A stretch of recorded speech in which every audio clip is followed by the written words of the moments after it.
Thanks for tuning in to episode 19 of the Unlockable podcast. Hannah and I decided we wanted to talk about spin-off games in this episode, and honestly, you're going to hear a lot of controversial things that will make you want to unfollow Hannah on Instagram, but just bear with us. It's going to be a fun episode with lots of debate, and who knows if we'll still be friends by the end of it. Be sure to give us a good rating wherever you're listening to this, and let's go.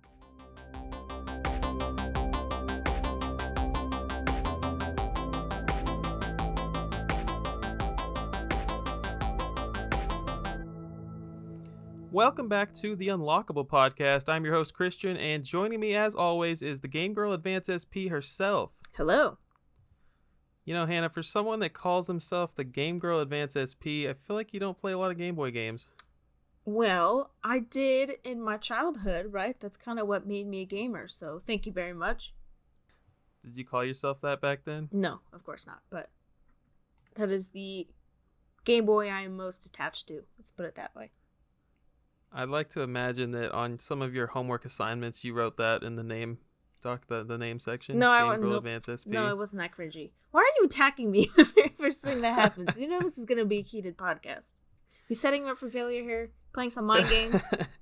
Let's get into it. What have you been buying in the past 5 weeks since we last recorded?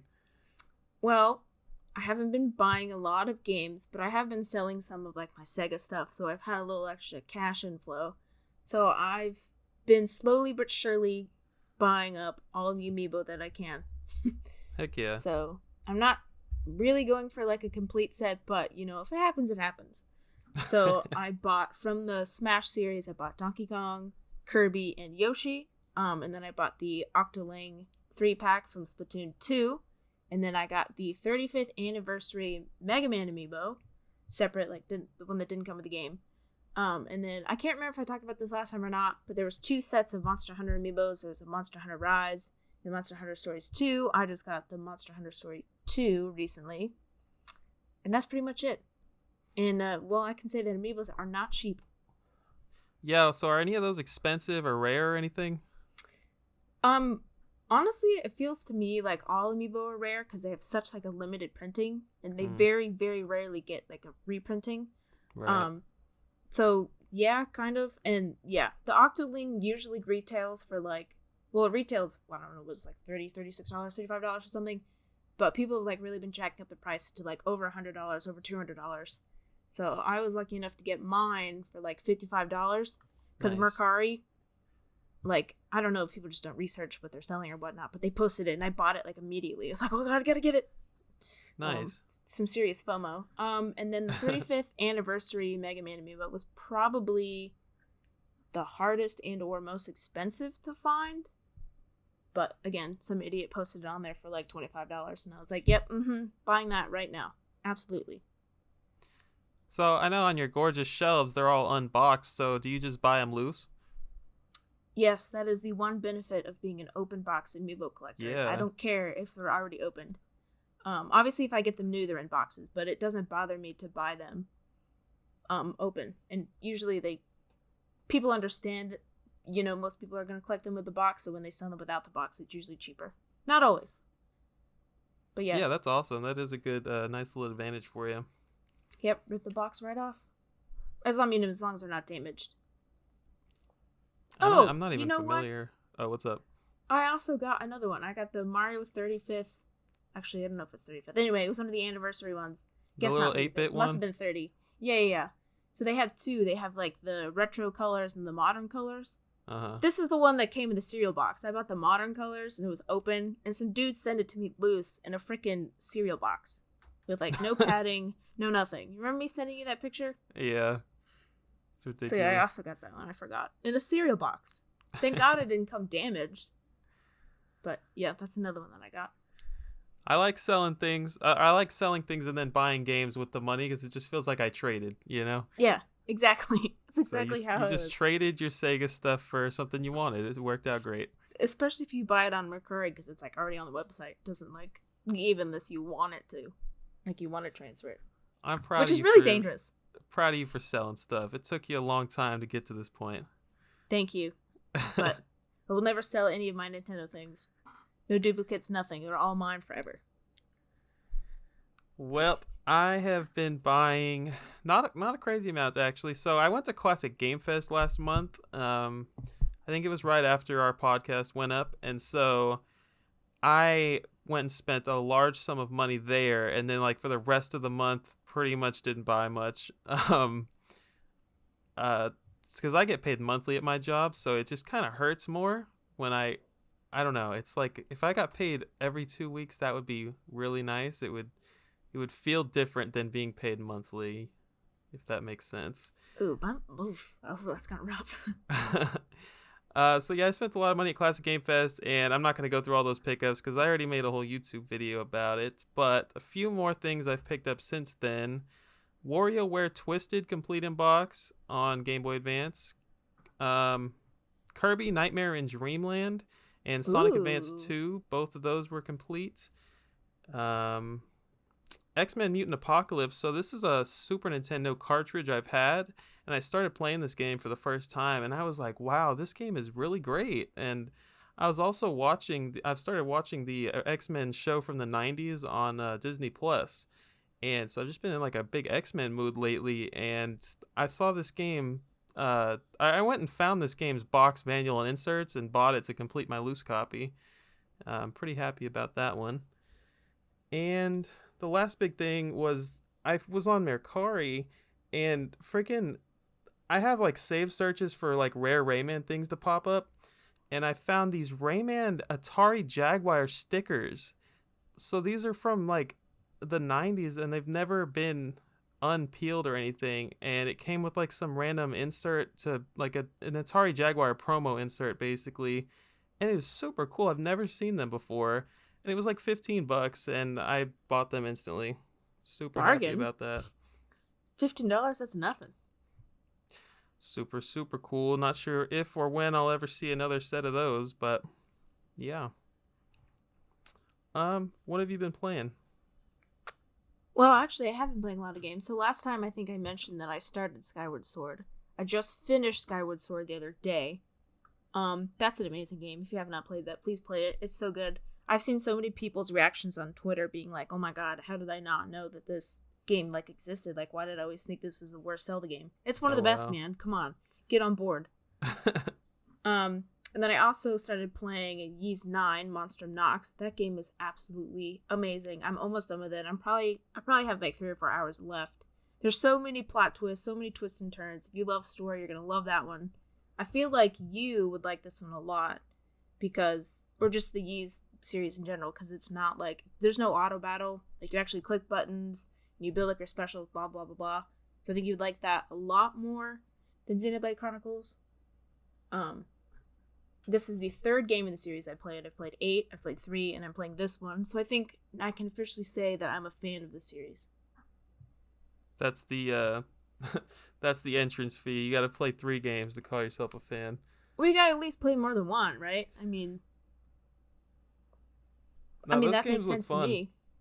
Those games look fun. The Super Nintendo one that you've played looks pretty cool, and also the modern ones look pretty cool. I think I might need to get my hands on these games soon. Well, good luck, because they're like really hard to find. But so the next one on the list after that is Ys Origin, which I'm very excited for. That's like the first one that takes place in the timeline. Very excited for that. Don't ask me to explain that timeline though, because like most games like that, very confusing. Other than that, that's pretty much it. Unless you want me to talk about like my just growing addiction of RuneScape or actually me and my friend last night. I don't know if you ever played this when you were younger. Pop Tropica. Do you remember that game? No. Oh my gosh, you've never played that game? It's some computer crap, probably. It's some computer crap. Oh my gosh, if you know what that game is, oh, it's so good. It's just like one of those crappy, like, not like late 90s, early 2000s like game. It's very fun. It's multiplayer? There are like, it's basically just like, I don't even know how to explain it. It's just like puzzle solving or like you go to these different islands and you do like the different puzzles and they're like all themed. I don't know. If you've ever heard of it, comment down below. Maybe I should make that the gameplay for this episode's YouTube video. Yeah. You're like, what is going on? Yeah, I'm just surprised it's still running. I mean, I played that when I was in elementary school. Wow. But that's we're that's just pretty much old. It. Yeah, we are old. Well, you're older than me, old man, so. All right, so I finished playing a game I got for Christmas, Terminator Resistance, and it was kind of disappointing. Definitely feels like a 360 era game, but it's on Xbox One and PS4, and now PS5 and Series X, so really feels dated. I would tell everyone to probably pass on that unless you're just trying to check out more of this Terminator lore. It was pretty good story-wise, but the gameplay was weak. Another freaking 80s 90s movie tie-in game I've been playing, Aliens Infestation. Got that as a gift probably for my birthday this year. That's a pretty expensive DS game. Not super expensive, but it's getting up there near $100 I think, and that's a pretty good game. It's a Metroidvania, and it's made by WayForward. It's a pretty solid game. Not worth the price tag, I would say, but it was fun. Keep selling me on these games. I know, right? Great. Yeah, this next one you can pass on this one too. Castlevania the Adventure, probably the worst game I've played this year. It was just so painfully slow. It's an original Game Boy game. Yeah, I don't know. It's rough. And finally, something good. I'm playing through Castlevania Symphony of the Night right now, and if you're not aware, it is like the game that everybody thinks of when they talk about Castlevania. And me, before a year ago, I've never played any Castlevania, so this is my first run through of it, and it is as good as everyone says it is. I'm having a blast with it. It's probably like the 15th Castlevania game I've played in the past year. Oh my gosh. I'm really obsessed right now. No, 15 is a little extreme, but I have played a lot, and yeah, I was playing that just last night, actually. Really loving that game. Very nice. What system is it on? Originally PlayStation, but it's a PS4 re-released digitally. Oh, very nice. It's Castlevania Requiem is like this $20 digital combo pack that you can buy on PS4 only. And it comes with the two best Castlevania games according to fans. Like, it's Symphony of the Night and Rondo of Blood. And yeah, it's actually getting a physical limited run games release. But yeah, it was on sale for $8 and I bought it in a heartbeat. $8, another bargain. Let's get into the news. What do you have for us? All right. So, very recently, I can't remember the date because I didn't write it down, but there was a Pokemon Presents, or a Pokemon Presents, you want to say it that way. So they gave us more details on upcoming Pokemon games. There's Pokemon Cafe Remix, which is just like a revamp of the game. No one cares about that. Let's get into the more important things. So, Brilliant Diamond and Shining Pearl. So they went over a whole bunch of like different cool features. So they added like in the newer games, there's like a roam around area where you can actually like see Pokemon walking around.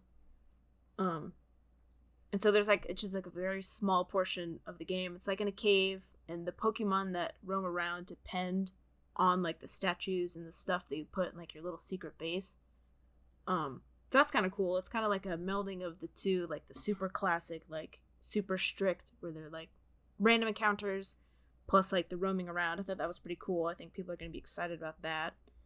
And then they also showed off the feature where you can put stickers on your Pokeball, and then the Pokemon will like blast out differently. Like if you put confetti on it, like when they come out of the Pokeball to battle, it'll be like confetti. I think that was in the original one.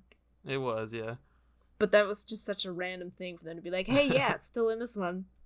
And then also the games are getting their own Switch Lite, which looks like the design from the DS Lite, which is just a black Switch or like a dark gray Switch, and it's got the silver and gold outlines of the legendaries. Looks super nice. It's gorgeous. That is super nice, and that launches on the same day as the games. And then Legends Arceus, they showed off some more of like the land that you're supposed to be exploring. They showed off the ways to traverse the land, which are you ride a fish. I don't remember his name. You ride on a version of Stantler, which is like deer, and then you can like paraglide on a bird. which is nice. So it's kind of like the Zelda thing where you have the cloth and you can sail wherever you want to go. So there's different for land, sky, and water. That was cool.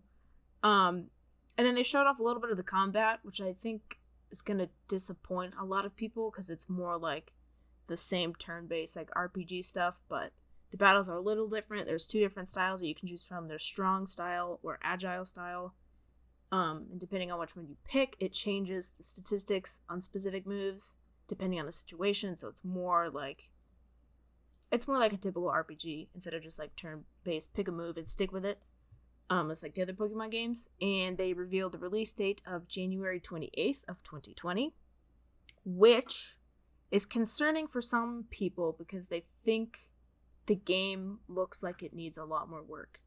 And it's coming out very soon. Or is that was that a day one buy for you? Oh yeah, I think it's gonna be awesome. I actually have not seen the Pokemon Presents. I listened to the Daily Lumber podcast and I got like the gist of it basically, but I need to go watch it for Pokemon Legends Arceus because I want to see like what you're talking about. I didn't even know about I haven't seen the Stantler riding and stuff. But from what I've heard, it's like getting more and more Breath of the Wild like, and I think it's awesome. I think it's gonna change the way Pokemon is forever. I don't know. I am definitely gonna pick that one up day one. I haven't heard concerns about it not being ready though. Well, when you watch the first trailer, there was like the grass like clipped weird and like you clip through the grass and like the trees didn't look very good, which is a complaint that was in from Pokemon Sword and Shield. They're like, oh my god, look at this tree. It looks like it's from, Nintendo 64 graphics. So I think people are expecting this to be, like you said, like Breath of the Wild, but with Pokemon, and I don't think it's quite there yet. You know what I'm saying? I do know what you mean. I don't think it's going to be as open world as people are expecting to be. It's like somewhere in between. It's like a stepping stone. But I hope, obviously it's Pokemon. It's probably going to sell well. Probably even better than the other like mainline series. Because it's something different, Yeah, the whole like background of Gen 4 that they're taking, it's like a prequel. I love that idea. It's pretty cool. I agree. I think they definitely needed something other than what they were doing. Next is Nintendo has been giving some serious love to the Metroid series. I'm sure you've been enjoying that on Twitter. Yep. So they've been posting cool like excerpts and like articles and whatnot and just fun facts and actually really high-res photos and drawings from previous Metroid games to kind of like drum up some more interest for Metroid Dread, which I don't think it needs because I think a lot of people are interested in it anyway. They also released a new trailer for Metroid Dread, which I have not watched because people said it's like kind of spoilery. And I kind of want to play that one. I'm in it, I'm hyped up for it. So I don't necessarily want to have it spoiled for me. But you watched it, didn't you? I did watch it before I saw anybody talking about spoilers. I mean, I don't really care. I thought it was a freaking awesome trailer, and I probably won't remember half of it when the game comes out. Very true. But yeah, heard it looks amazing. Next, Nintendo had their Indie World presentation, and do you want me to read all these? Because there's a lot. It's up to you. Nah. I mean, the only, like, the highlights, I guess, for most people were Shovel Knight Pocket Dungeon, which is obviously by Yacht Club Games. Then there's also Axiom Verge 2, obviously a sequel to Axiom Verge, and then Tetris Effect Connected. Oh, yeah. That was one that you said that you'd played. Yeah, I would recommend it to people, but it's not worth, like, I don't know how much it's going to cost, but it's definitely not a $60 game. Yeah, but those are the highlights. I mean, if you're into indie games, definitely check that out. But those are the only ones that I knew. And, yep, that's all I got for the news. Didn't Axiom Verge drop that day? Yeah, I believe it was a shadow drop. Yeah. That was pretty crazy. A lot of people were hyped about that. I haven't played the first one. Me either. So I meant to ask you this when you said it, but are you going to get Diamond and Pearl? No. I don't have any childhood attachment, nostalgia, or anything like that to those games, so probably not. Plus, I don't really like, I don't know, obviously I like Pokemon, but, I mean, I've played Sword and Shield, and I played Let's Go, and, like, that's enough for me for a while. Well, that's why I asked, because I know you've been playing them lately. No, no. I don't have any attachment to them. And what about Legends? Dude, heck yeah. Nice. I'm all about that. I'm thinking I'm gonna skip the remakes as well, just because they're not that different. I'm not big on remakes already, but the hype around them, it's like, it's the FOMO. It's like kind of getting to me. It's like, man, I freaking love those games, and then the other half of me is like, dude, just like go put it into your DS and play it that way. So that's the side of me that usually wins. I probably won't end up picking them up, but for sure getting Legends. The one piece of news I wanted to bring up is the Carl Jobst video on the fraud in the video game grading market. So if you haven't watched this video, it's worth watching. It's an hour long. You can probably speed it up to 1.25x and watch it that way. But it's like market manipulation is very real with what's going on with Wata Games and Heritage Auctions. We might have a collective perspective video of it on Bird Dog Gaming, but not sure yet. Basically, I'm not going to go into it, but everyone's saying that money laundering was going on. That's like not even a thing. Y'all need to do some research on what that even means. Y'all were just like trying to find words to describe something, and money laundering sounded right, but it's definitely not what's going on. But there is fraud, and I don't know. We might see some kind of bubble bursting soon. We might see video game prices drop. Who knows? It'll be exciting to watch the market in the coming months. Dude, I hope so. I mean, who's going to complain about price drops besides people that sell things? Right, the investors. I mean, yeah, I just want my freaking complete in box games to go down in price. I want people to lose interest in this hobby so that I can get the things I want. That would be awesome, but we'll see. Same. Huh? So I said same. Take your hobbies elsewhere. Yeah. All right. So we did it. We did the intro. Let's get into the main topic of the day, where today we're going to be talking about spin-offs. And yeah, this was your idea. You pretty much came out with the layout yourself, and I think you did a fine job. Thank you very much. This is going to be a fun episode and lots of debate. But why don't we start it off with the definition? I'm going to let you take it away. What is a spin-off, Hannah? So a spin-off, this was not video game specific. This is literally straight from the dictionary. It says, in media, a spin-off is a radio program, television program, film, video game, or any narrative work derived from already existing works that focus on more details and more aspects from the original work, e.g., particular topics, characters, or events. Nice. So that's focusing on more specific details. That's a key part of that for sure. Mm-hmm. Let me go ahead and read Giant Bombs. Giant Bomb is a video game website, pretty popular, been around for a while. They said the definition of a spin-off is a spin-off is different from a sequel or spiritual successor in that a spin-off has concrete ties to its parent series, but is not treated as one of the main releases in it. And it goes on to give examples, but maybe we just want to skip those for now. Mm-hmm. Okay. So what's your personal definition of a spin-off? So I related mine obviously to video games because that's why we're all here. Anyway, it said for me, in terms of video games, a spin-off is any game that takes an aspect of another game and makes it into its own game, or a game that has a different genre from the original game. Does that make sense? I have some examples here. So there's two separate examples here. So for the example of carrying over an aspect from one game to another, I present the Super Mario series and Captain Toad Treasure Tracker. So Toad is obviously a beloved character from the Super Mario series. That's how it became popular. But that character was taken from that game and was given his own game. So it's taking one aspect Toad from one game to another.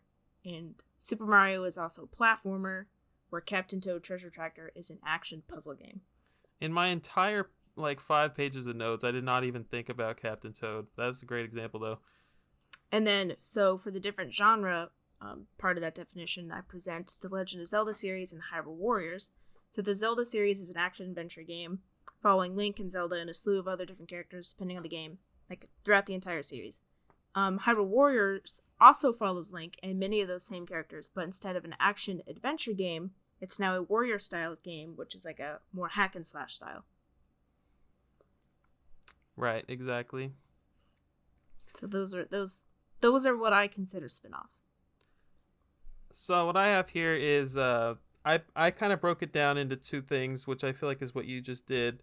There's the gameplay wise, which is like changing the genre between games. So a game that changes the genre completely. If you're going to, my example here was Assassin's Creed is a 3D open world like sandbox type game, and maybe sandbox isn't the right word there, but it's a 3D open world game, and they bring it to the DS, which they did. They brought it to the DS, and it was a 2D side-scrolling action game.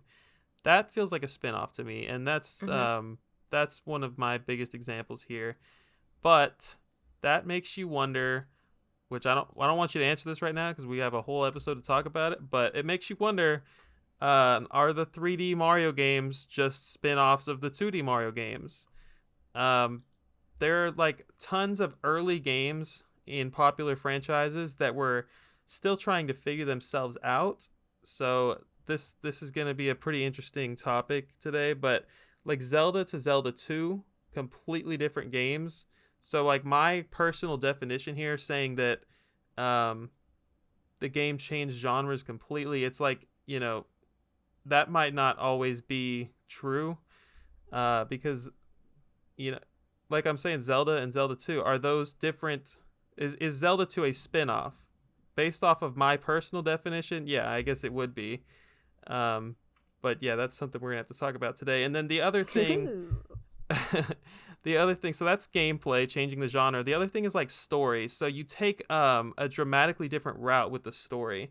And I did not write an example down for some reason with that, but yeah, those are my little classifications from my personal definition there. Very interesting. I'm very excited to debate with you. And the debate is what we shall do, because the next section here is we're gonna play a game for the first time maybe in the 19 episode history of the Unlockable podcast here. We should do games more often, Hannah. Yeah, I agree. That'd be fun. So the first we're going to go with, is it a spin-off? And I have some written down. Hannah has some written down. We're just going to like debate here. Is blank a spin-off game? And there's one that we absolutely need to start off with. Would you like to say it? I would like to say it. Thank you very much. I'm honored. So the first one, and I think probably the most important one of what we're going to speak today, is the entire Mario series just a spin-off of the original Donkey Kong arcade game? So this is like a huge one to start off with. It's kind of the basis for this entire episode here. Who's going first? You can have the honors. This is tough, but I do in fact think that you could say that the Super Mario Brothers series is just a spin-off of the Donkey Kong arcade game from 1981. I absolutely agree. You have the character, and they're taking him out of the game and focusing on his specific details, and he has become the main character of this separate series. But in reality, with the definitions that we just went over, the actual definitions, not our personal ones, it's a spin-off. It is absolutely a spin-off. It's crazy to think about that, because Mario in itself has hundreds of spin-offs and its own mainline game. So its mainline series is a spin-off. So every time you pick up a Mario game, it's a spin-off. No matter which one it is. It's always going to be a spin-off. Could be a spin-off of a spin-off. But it'll always be a spin-off. Yeah, I absolutely agree with you. I mean, the only way in which you could say that this isn't a spin-off, if you make the argument that Jumpman isn't Mario, like isn't the predecessor to Mario, but Nintendo themselves have said that, yeah, that's absolutely who he is. They just didn't name him Mario yet. So the people that are like, yeah, well, that was Jumpman and this is Mario, it's like, but the developer said that was Mario.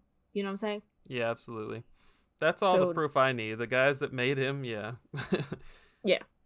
So you're going from, what's the genre of the arcade game? It's just a 2D Is it a platformer? Is that what you consider that? I guess so, yeah. So even though it's still a 2D platformer going from Donkey Kong to Mario, it's the change of the character. You're no longer following Donkey Kong, you're following a side character from that game. Is what makes it a spin-off. But yeah, I absolutely agree. And I asked the same question on my Instagram, and 76% said that it's not.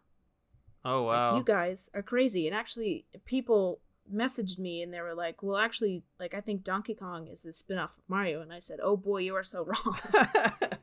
Let me introduce you to something called the DK Arcade Machine, which came out in the 80s. What the heck? Yep. So many, like six or seven people said that, which I know is not really that much, but I mean, that's more than enough. I mean, you have to think about, like, which came first, and I feel like that's what it boils down to.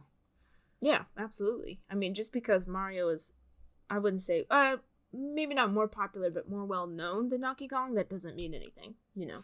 So whatever came first, and Donkey Kong came first. Donkey Kong's probably in more Mario-based games than in actual Donkey Kong games. I bet if you, like, counted those up, he probably have appeared in more Mario games. Yeah, you're probably right.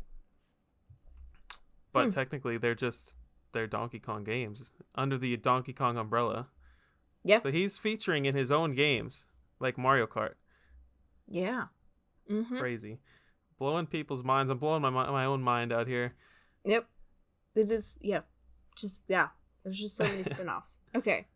So, like, you already mentioned it, but is Mario Kart a spin-off from the Mario series? You texted me a couple weeks ago or something, and I was like, no, that's stupid. But honestly, yeah, there's no doubt in my mind. It's just based off these definitions, Mario Kart is definitely a spinoff. Yep. All right, good. I'm glad we agree. So, all right, do me a solid. Read that definition again. The actual one from the website. The actual one from the website? Okay, it says, in a media, a spin-off is a radio program, television program, film, video game, or any narrative work derived from already existing works that focus on more details and different aspects from the original work. Absolutely. Mario Kart is a spin-off. Yep. Good. Gosh, I'm so glad you agree. Because I texted you and you're like, it's whatever. You're like, it's 2:00 in the morning. I'm not going to argue with you right now. But I was like, we're doing this episode. I want to know your opinions. You were trying to fight me in the middle of the night and it wasn't happening. I was trying to fight you. Yep. I had my debate pants on at 2:00 in the morning and I was like, okay, I need to fight somebody. So on the same vein, you would also agree that Paper Mario, also a spinoff. You're going from platformer to RPG. And then same thing with Mario sports titles, right? Golf, baseball. I think nice. Paper Mario was the one that got me pissed off at 2 a.m. I was like, oh my gosh, this is gonna be a terrible episode. I'm gonna have to freaking fight this girl. But no, you're right. There's no doubt in my mind. So when I texted you that though, what were you thinking? Like, why did it make you angry? I was thinking that, like, it is a full-on series. There are so many Paper Mario games, and it basically is its own series right now.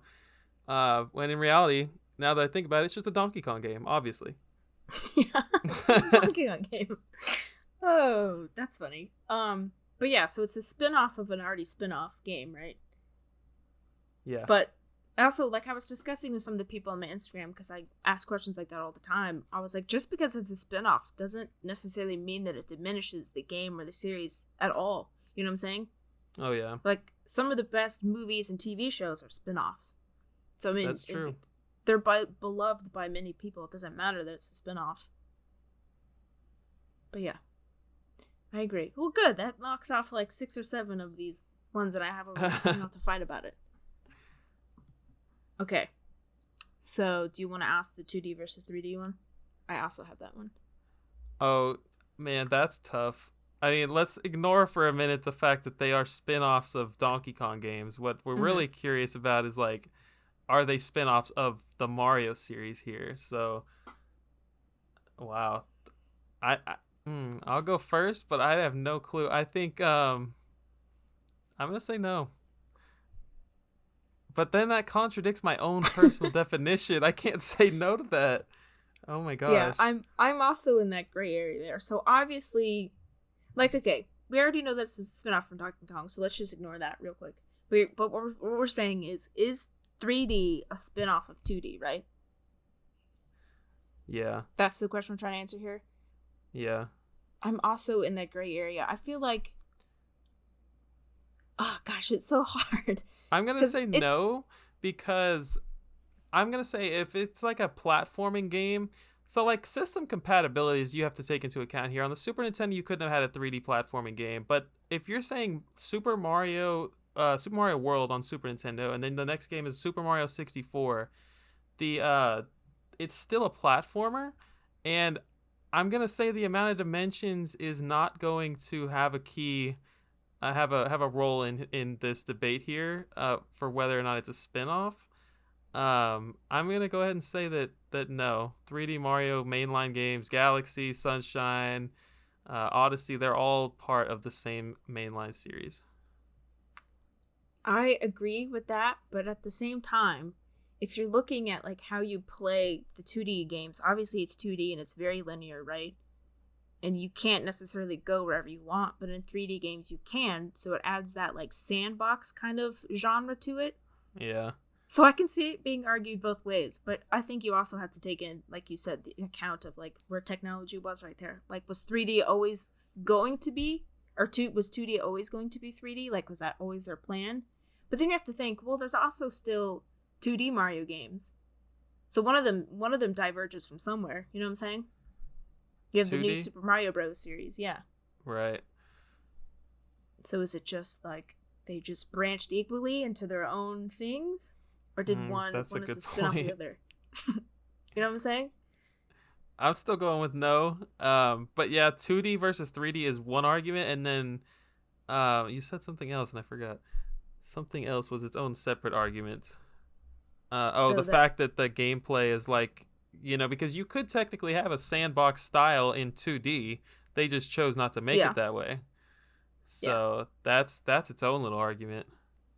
Yeah, there's that, and then I think I'm also gonna go with no, because when you look at like the Super Mario Bros. Series, like they've clearly lined up where it goes. It goes from 1, 2, 3. Then the ones on the SNES, then it goes to N64 and Sunshine. Like, that's all their one series, right? And it follows the same character. So I'm going to go, because the developer said no, it's just they're all one series, I'm going to say no. But I can see the argument for yes.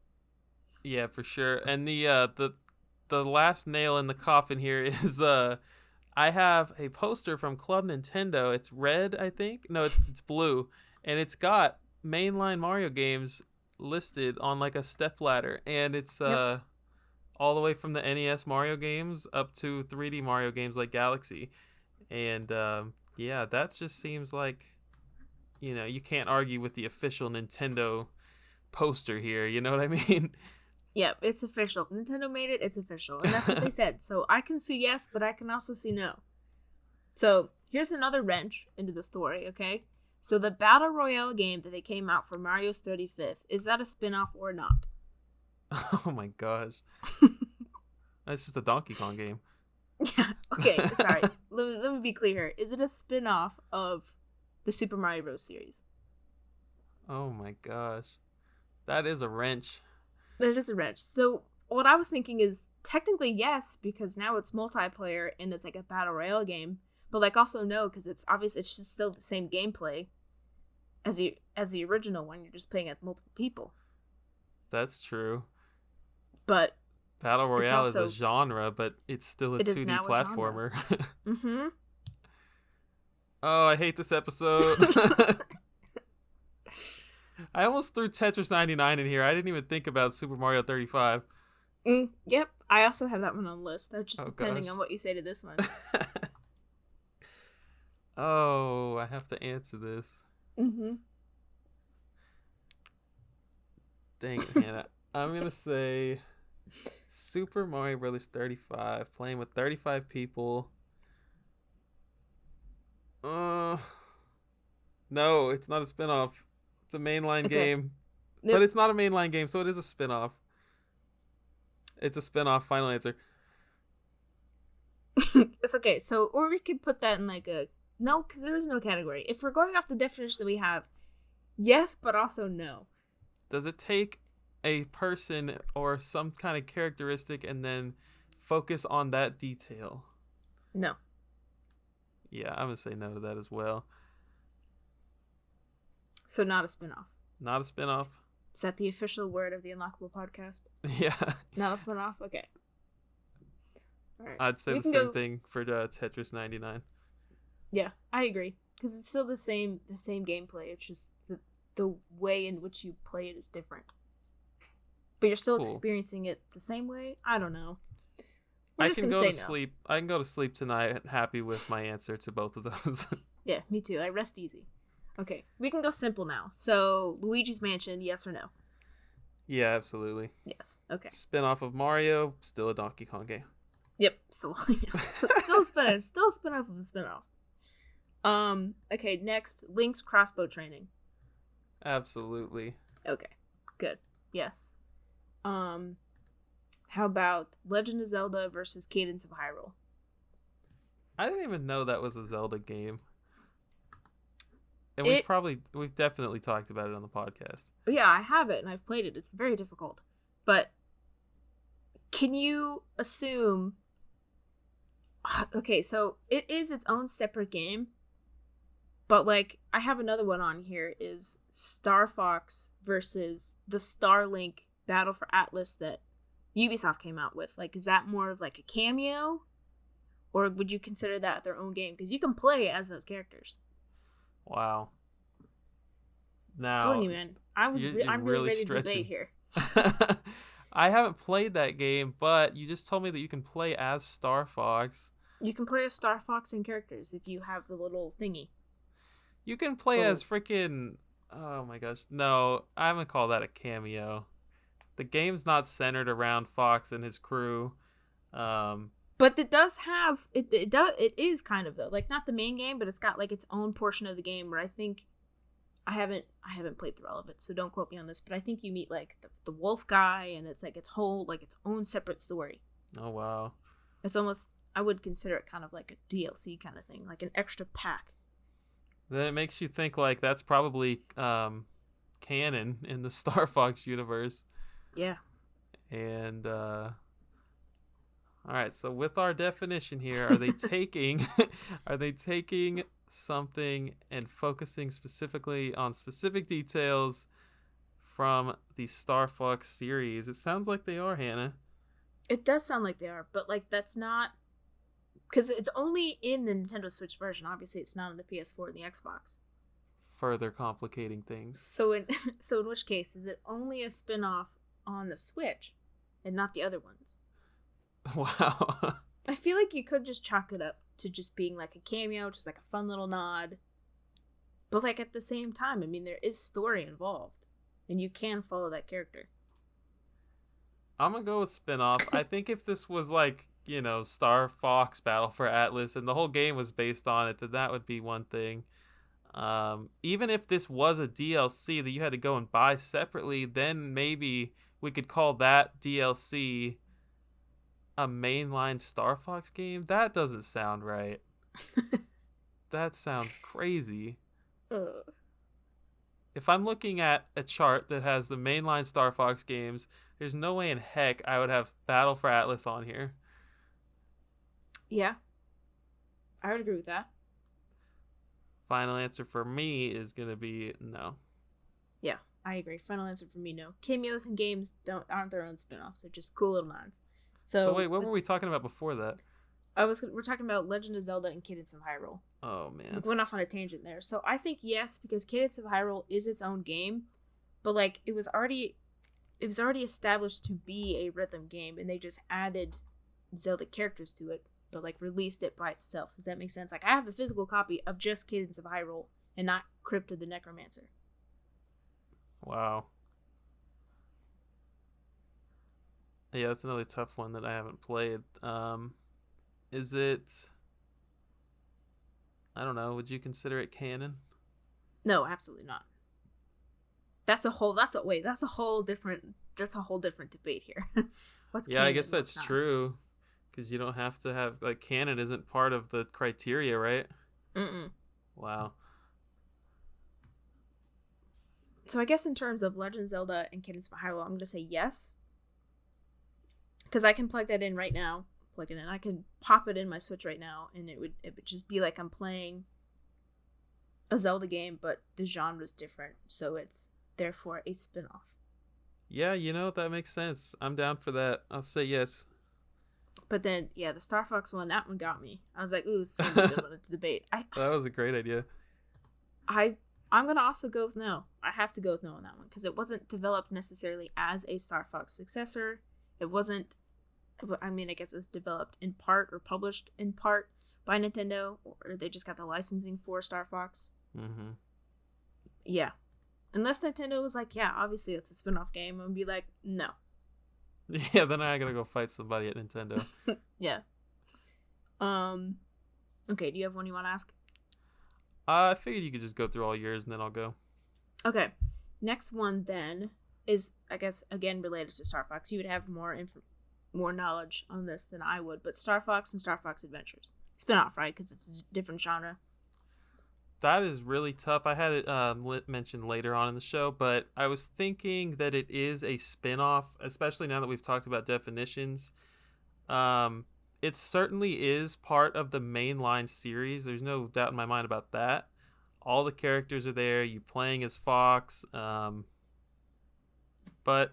as far as the gameplay goes, that is a completely different genre. And what complicates it a little is there are sections where it is very much like the rest of the Star Fox games, but they are so microscopic. I mean, they're like 2-minute segments, and you have maybe 10 in the whole game. So let's say 20 minutes of the game is spent playing an actual Star Fox game, and the rest is like Star Fox Adventures.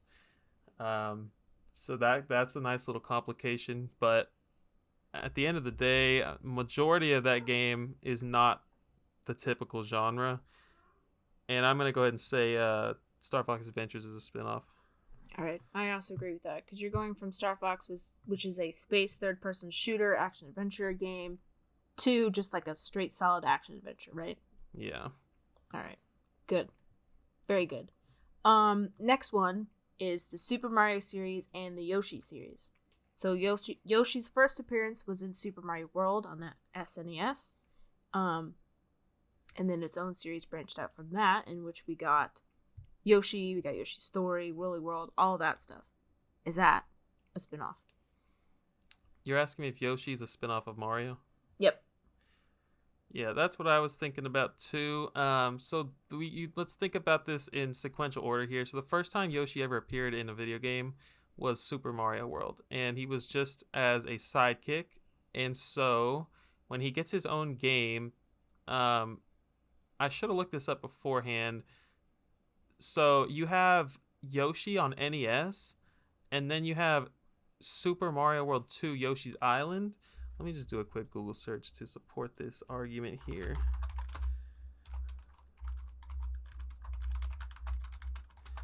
But depending on which of these came first is going to have me answer this question differently. All right, so Yoshi's Island came way, way after Yoshi on NES. And Yoshi on NES is a puzzle game, like Tetris type of thing, a match game. So is Yoshi a spin-off of Mario? The answer to that is 100% yes for me. But the next question is, like, what is Yoshi's mainline series? So we can talk about that later, though. Okay. So also for me, yes, I think it is a spin-off, because he first appeared in the Mario series, and then he got his own series, very similar to, obviously, Donkey Kong and Mario. But then a spin-off of a spin-off, well, I guess depending on what we assume is the actual Yoshi series, is Yoshi's Cookie. Obviously a spin-off, right? No matter what we choose. Spin-off of Mario, yes, but now we're talking about, like, what is a spin-off of the Yoshi series? Mm-hmm. Which we can talk about that now, but I think Yoshi's Island has to be the spin-off of the Yoshi series. So every game that Yoshi comes out with nowadays, they're not doing that Tetris crap anymore. It's all, it's Yoshi's Story, it's Yoshi's Crafted World, Woolly World. Those are 2D platformer games. So Yoshi is a spin-off of Mario. No, Yoshi's Yoshi 2D platformers are a spin-off of Yoshi Tetris games, are a spin-off of Mario, is a spin-off of Donkey Kong. Yoshi, wait, hold on. Yoshi's Island is a Tetris game? No, but it came before. It came after the Yoshi Tetris style games, like Yoshi's Cookie, like you're talking about. Oh. See, I didn't know that. Oh, man. Isn't That really that puts a wrench crazy? in what I was thinking here. It's like a fourth tier spin-off. Oh, my God. Wait, really? So Yoshi's Island you just kind of is blew at the my bottom freaking level. mind. I know. Okay, hold on. Say the dates. Say the dates for everyone so we can clear this up here.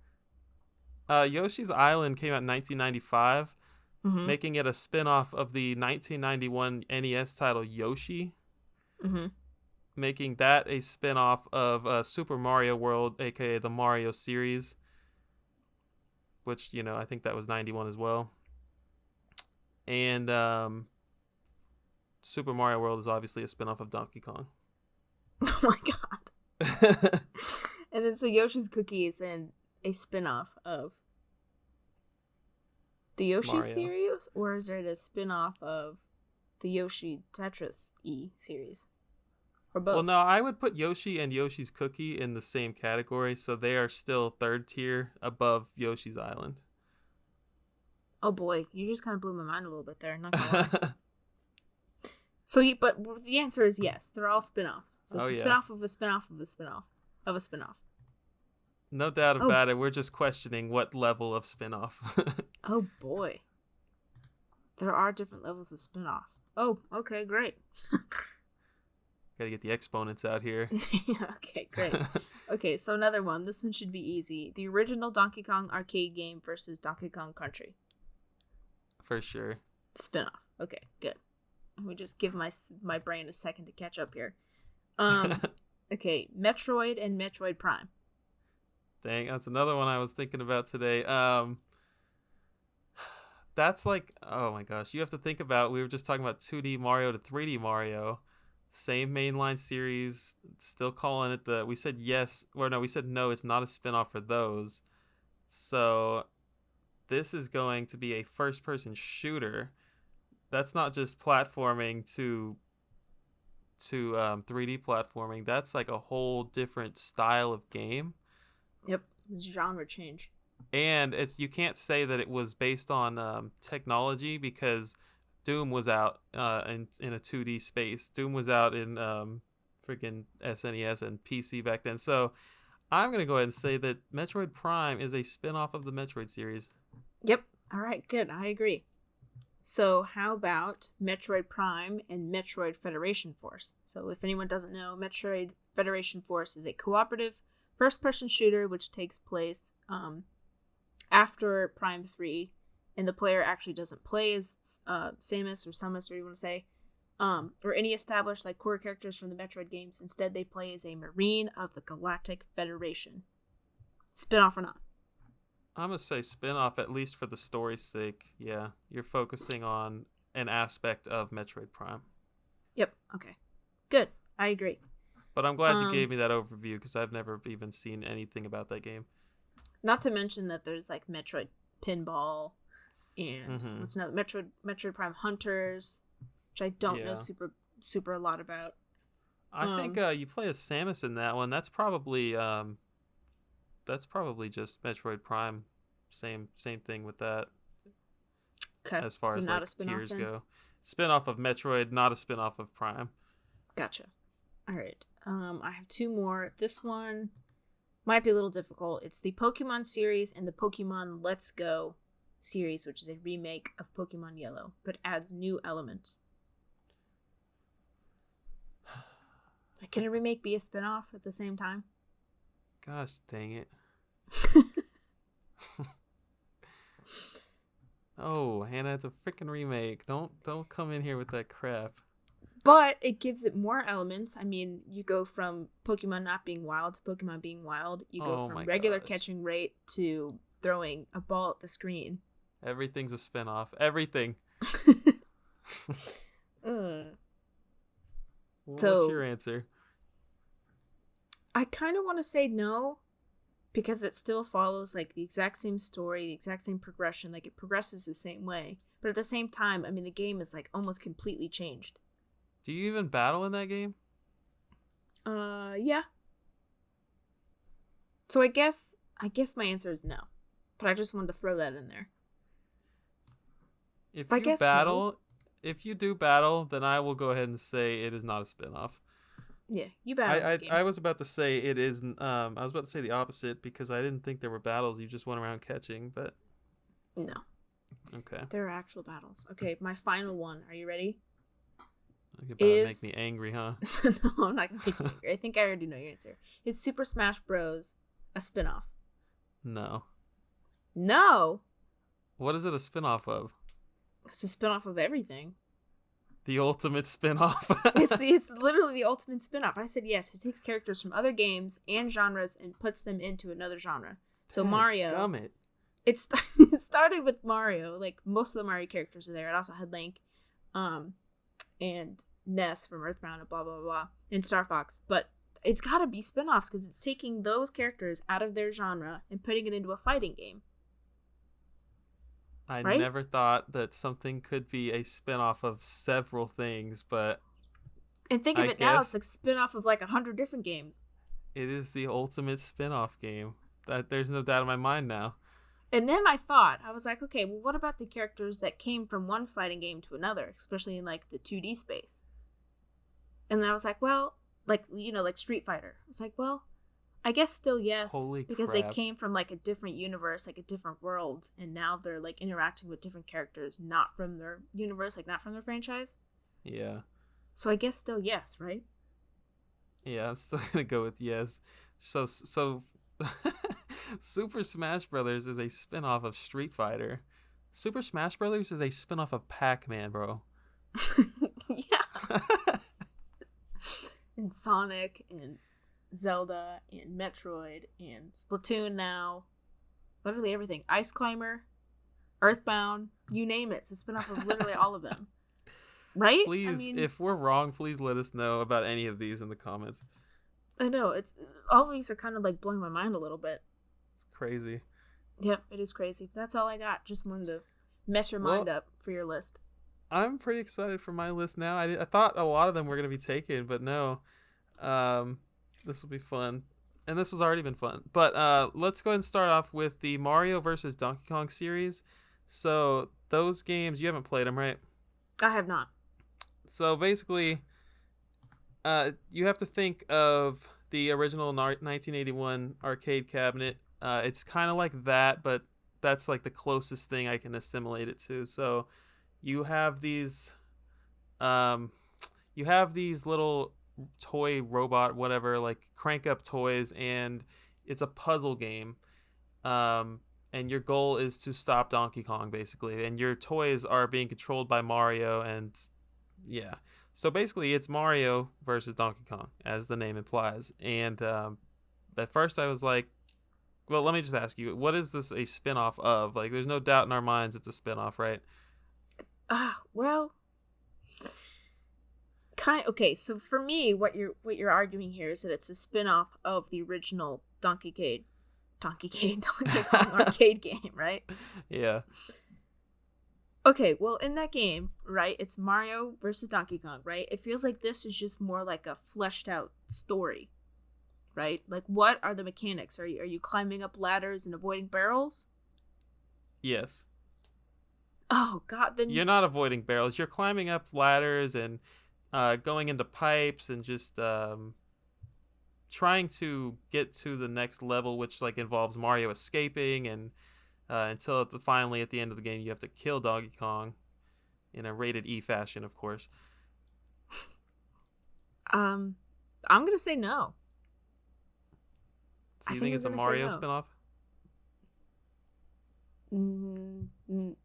No, I don't think that either. I think it's a spiritual no, not spiritual successor. That sounds wrong. It's a mainline Donkey Kong game. I don't know. It sounds to me like the gameplay is very similar. It's just more fleshed out, right? It's still 2D. It's still Mario versus Donkey Kong, which is what Donkey Kong was. So I'm going to say no, it's not a spin-off. It's just, I just don't know what to call it. Not a spiritual successor. It's not a sequel. It's like what the Donkey Kong arcade machine was always supposed to be. I don't know. What do you think? You're going to say yes? It sounds like you're calling it a sequel to the 1981 Donkey Kong. I feel like that is what I'm calling it, yes. I think I'm on board with that. I mean, I don't know what my answer would have been before you said that, but I think that's a pretty good... I think that's part of the Donkey Kong series. That's not a spin-off. It has the same characters. It's got more characters, too. Well, It's got, like, Peach, Luigi, and stuff. Same genre. I don't know. I guess you could call that... No, I don't know. I'm sticking with no. I don't know. The fact that it has Peach and Luigi, it couldn't be a sequel without being a spin-off of something. It's taking characters from another universe. Oh, God. A spin-offs universe. This is such a bad idea. I decided to do this episode. Well... Oh, crap. You can't say that the addition of other characters in another game that's already been established as the original game as a spin-off, right? What's the question? So since you're saying that since Luigi and Peach are in Mario vs. Donkey Kong, that has to be a spin-off because those characters were introduced in another game. Yeah. But those games were a spin-off of the original one in which this is based off of. Right. Oh boy. If I drew a map on paper, this would be like lines everywhere. I'm going to say my final answer is no. I don't think this is a spin-off. I just think it has other characters from the Mario universe. I think my final answer is that it is a spin-off of the 1981 Donkey Kong cabinet. Okay, I'll accept that answer as well because, I mean, I can see it, like a lot of these, I can see it both ways. I really can. All right, that was a good start. Let's go into this next one here. So, are you familiar with Yooka-Laylee and the Impossible Lair? I am familiar, yes. All right, let me just give the audience a quick rundown. The first game, Yooka-Laylee, is basically Banjo-Kazooie. It's a 3D platformer collectathon type game. And the second game is way out there. It is the Donkey Kong Country style game. 2D platformer, no collectathon aspects, just left to right, get to the end of the level. So, is the Impossible Lair a spin-off? I have to say yeah, because it changes the genre, right? Yeah, I'm with that. That one's pretty easy. I think even the developers themselves said we wanted to do something different than what we did before. So I think even they would be like, yeah, I mean, it's kind of a spin-off. And to further solidify it would be like if they made Yooka-Laylee 2 and it was like they called it 2 and it was more like the first game. I think that would be solidify it further. But yeah, that's a pretty easy one. Next one, DK64.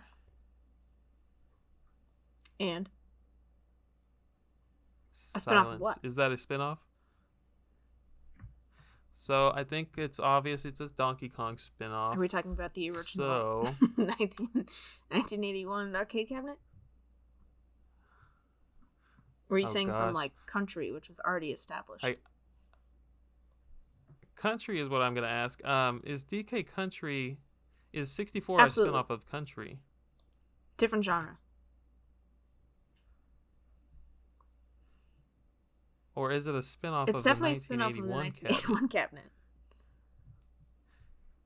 But, well, okay, I'm asking, is it a third-tier spin-off of like DK81, then Country, then 64?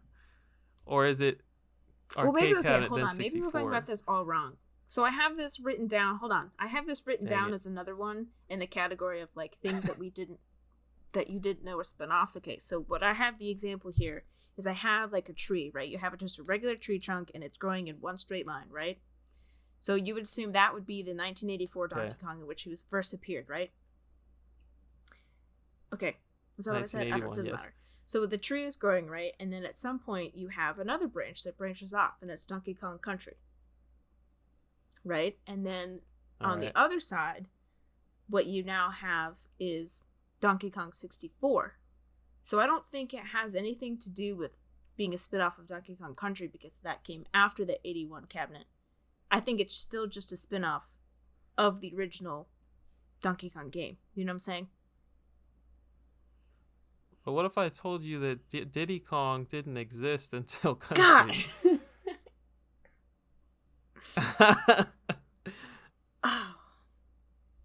And I'm only 99% sure that that's true. I don't think he was in any other games.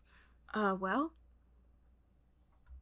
I don't know. I think we have to use the same logic that I used for Mario vs. Donkey Kong, which is that just because it has other characters doesn't necessarily mean it's a spin-off. Yeah. If I'm gonna say Mario vs. Donkey Kong is a spin-off of the 81 cabinet, then I have to say the same thing for 64 I think here. I think if nothing else, it's a spin-off of the original 81 cabinet. But I cannot confirm or deny that it's also a Donkey Kong Country. So they don't necessarily have to be related. Like, it's not a timeline. Does that make sense? Kinda. Okay. All right, so my next one was Super Smash Brothers, and let me tell you, when I wrote this one, I was not gonna say yes, and now I'm like, oh, absolutely, ultimate spinoff. Next up, this one's a real big stretch, but Lego Star Wars. What the heck is that?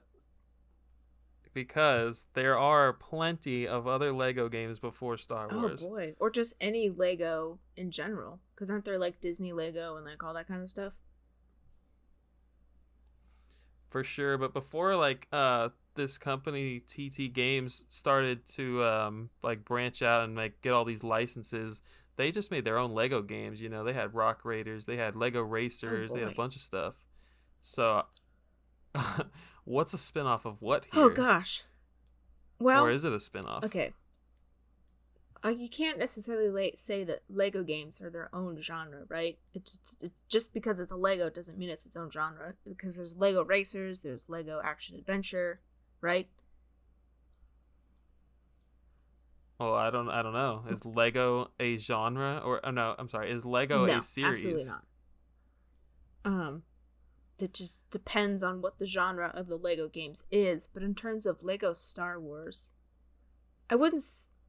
Gosh darn, I wouldn't say that that's a spin-off of an already existing Lego game. I would just say that's, I don't know. I would say no. But because Lego not a genre, right? Just if you get rid of the Lego part, I would say it's not a genre. It's just the art style. It's just whoever they bought the licensing from. Yeah. I'm going to go with no. I'm going to go with no as well. It's just a Star Wars game made with people made out of Legos, right? Okay. So that's is what it I'm a spin-off of an already existing Star Wars game? I think we have to use the same logic, right? Lord. Star Wars isn't a genre. It's a franchise. Right. That's where it gets weird. When you have like games based off of other things like movies, that's when it gets weird. I'm gonna go. Yeah, I'm gonna go. No, I think you're right. Not a genre; it's a franchise. That's a good one, though. That almost threw me there for a second. All right, thank you. So I will go ahead and skip to this one because it's kind of in the same vein. This is the Shrek Smash and Crash Racing or the Shrek Party game that you like.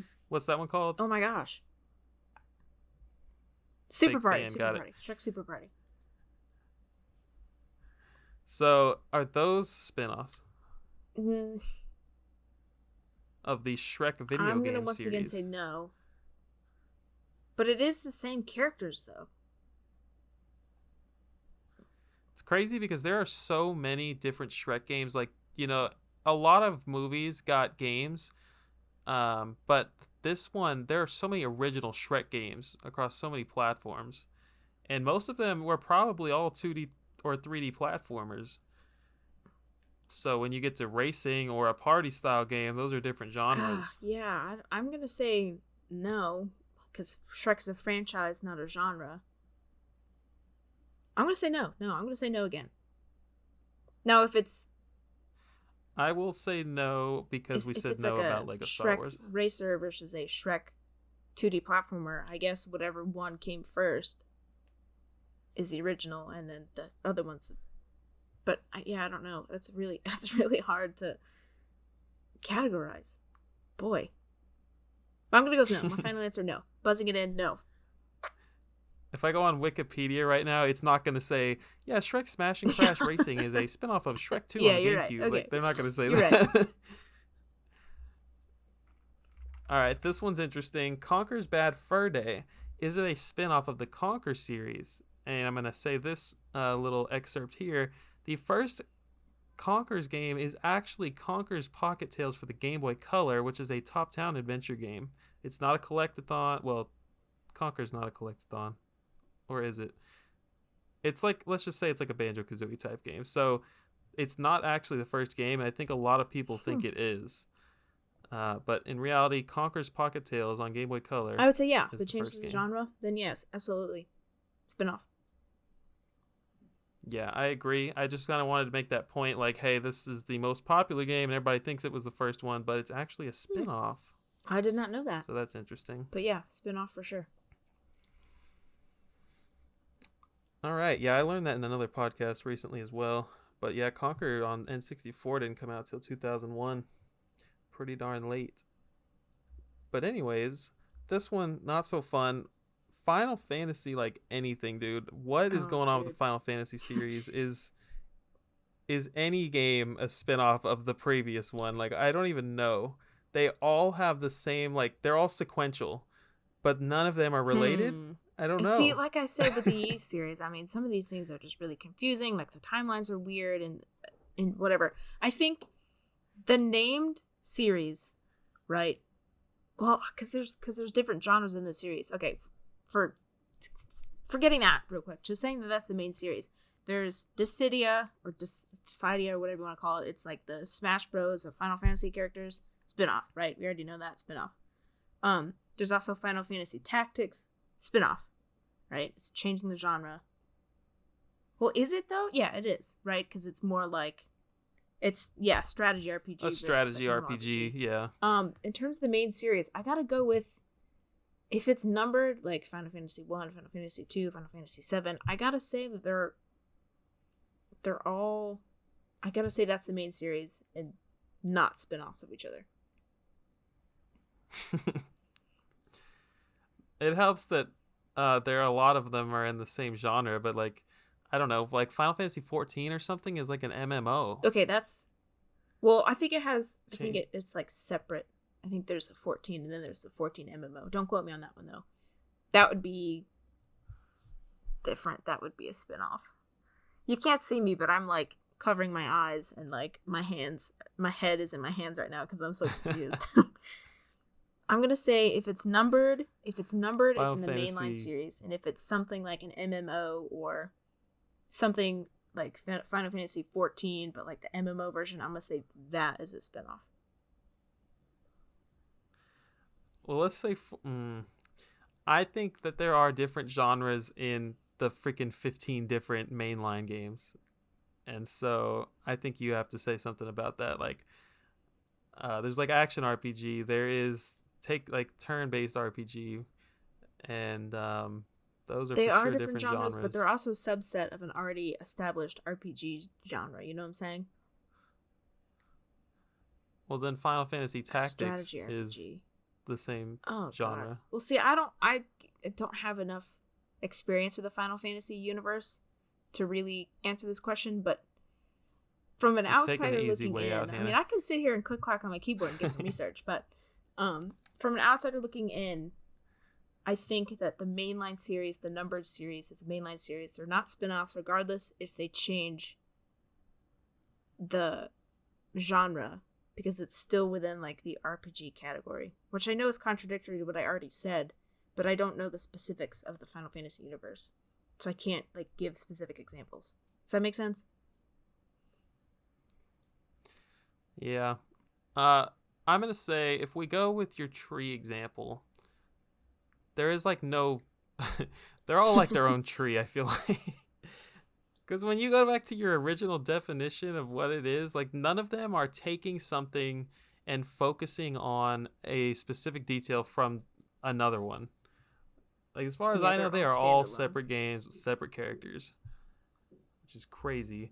But yeah, I'm thinking they're not spin-offs. I don't know Yeah, what they I are, but agree. they're They're not just spin-offs. small variations in its already umbrella of RPGs. But that's my final answer. Locking it in. So, what about Star Fox Command? That's my next one. Just to give you a quick rundown, the Star Fox games, you already know what they're like, but Star Fox Yep. Command, I would call it almost like a strategy RPG. So, like, you have those same Star Fox levels that everyone knows about, but before you can do those levels, you have to go and choose your path. Almost like I haven't played a strategy RPG, but I'm pretty sure that that's what this is best described as. So you know what? Now that I'm talking about it out loud, I feel like it's not a spin-off. But go ahead and give me your answer. Well, we're going from a space. It's first person? No, third person shooter. To would you say a strategy RPG? Yeah, but still with that same third-person shooter. It's like half and half, I'd say. Is it considered like a mainline game? Probably, if I were to go on to the internet, yeah, I would say yeah. I'm gonna say no. I'm also Because going even though to it's say changed no. genre, you said it still had some of the original gameplay, right? Yeah. The third person shooter. Is that the main genre? Like, is that what you're doing most of the time? It's kind of half and half. What do you start out playing? So how it works is you start out choosing your little turn-based strategy situation, and you're like, okay, I want my ships to fly here, and if they don't interact with the enemy, then your goal is to get to like a planet with your ships. You only have so much fuel to make it here in one turn, and then by the time I can actually get to where you're trying to go, then you can do your little third-person shooter stage. So I'm gonna say half and half. I'm going to say yes, it is. I'm reversing my answer. I'm going to say yes. Wow. Because the main combat is you deciding strategically where you want your things to go and how you want them to play out, right? And just because you do the third person shooter within that, I'm going to say yeah, it is. That's a good point. Wow, I almost gave up on this one, but you know what? You've kind of changed my mind. I'm going to say yes. I'm going to say yes as well.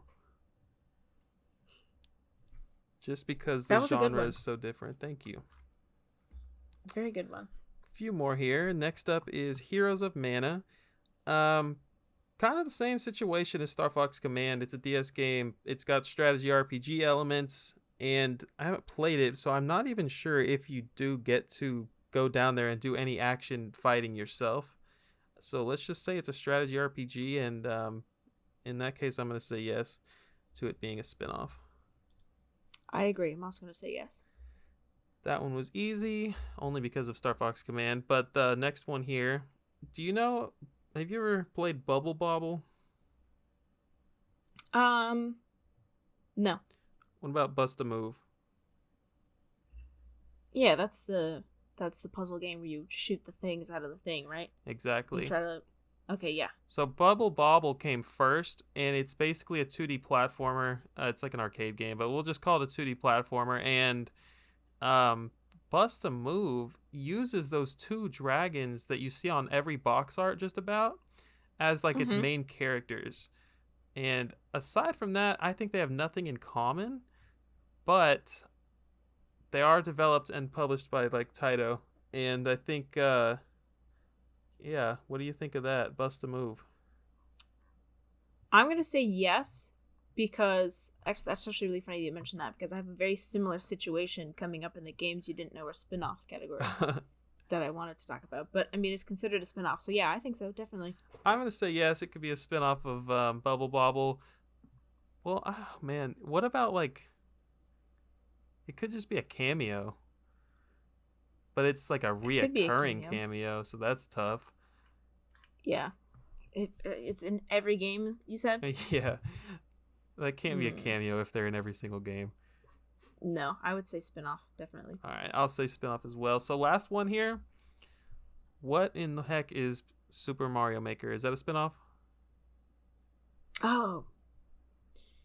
Yeah. I mean, it's got to be, right? Spin-off of what? It's, well... The mainline Mario games? No. No, it's got to be a spin-off of the mainline Mario games. Because you're changing the genre, because it's like you create your own thing. I don't know what that's called. So the main game, you're not starting out with any of the levels, right? You have to make your own levels. Unless you just go play somebody else's. You could, but people don't necessarily have the online, so you got to take it as what it is. So I'm gonna say yes, it's a spinoff because it's a create your own level. Yeah, I think there's so no as well. pre-made levels that you're following. I'm with you there. All right, Super Mario Maker is a spinoff. That was a lot of fun, actually. That was a lot of fun. I think we came to some very conclusive answers. If you disagree, definitely let us know down below. But like, you gotta admit that some of the ones that we were bringing up are very difficult. Yeah. And unless it's not stated by, the developers, that I don't know if we'll ever know. You know what I'm saying? Yeah. So it's like up to your interpretation. So the next section here, we're just gonna talk about some popular spinoffs. So, like, these are things that there's no real debate about, although we might end up debating about a couple of them, but... do you want me to go? You can go, yeah. So, yeah, I'm just going to kind of list them off here with this section, but starting with Mario, you can let me know if I'm missing any. There's Kart, there's Mario Super Sluggers, all the sports games, Golf Strikers, even Hoops. Mario vs. Donkey Kong, we talked about that. I can't even put that in this category anymore. We have Mario Party. Then you use like crazy stuff like Mario's Time Machine. There is Luigi's Mansion, Super Princess Peach, Paper Mario series, Mario and Luigi series. We have Mario Paint, Dr. Mario, Mario DDR. This man has done it all. Mario was missing. Yep, that's another one. You could put... I don't know, I'll save that one for later. Yeah, do you want me to go through all these? Or do you want to go through some? I'll go through the Pokemon one. Do you hear our mascot? She's awoken from her nap. Oh, yeah. Apologize for that. Okay, so Pokemon. We all know that Pokemon's huge. It's one of the biggest IPs in the entire freaking world. Biggest. Like, I think right behind Disney World. It is the biggest? No, I was just kind of mocking you. Oh, it is. I mean, in terms of revenue and blah, blah, blah. Anyway, okay. So we have just in the Pokemon tree, right? We got the Pikachu series, which is Hey You Pikachu and Pokemon Channel on the GameCube.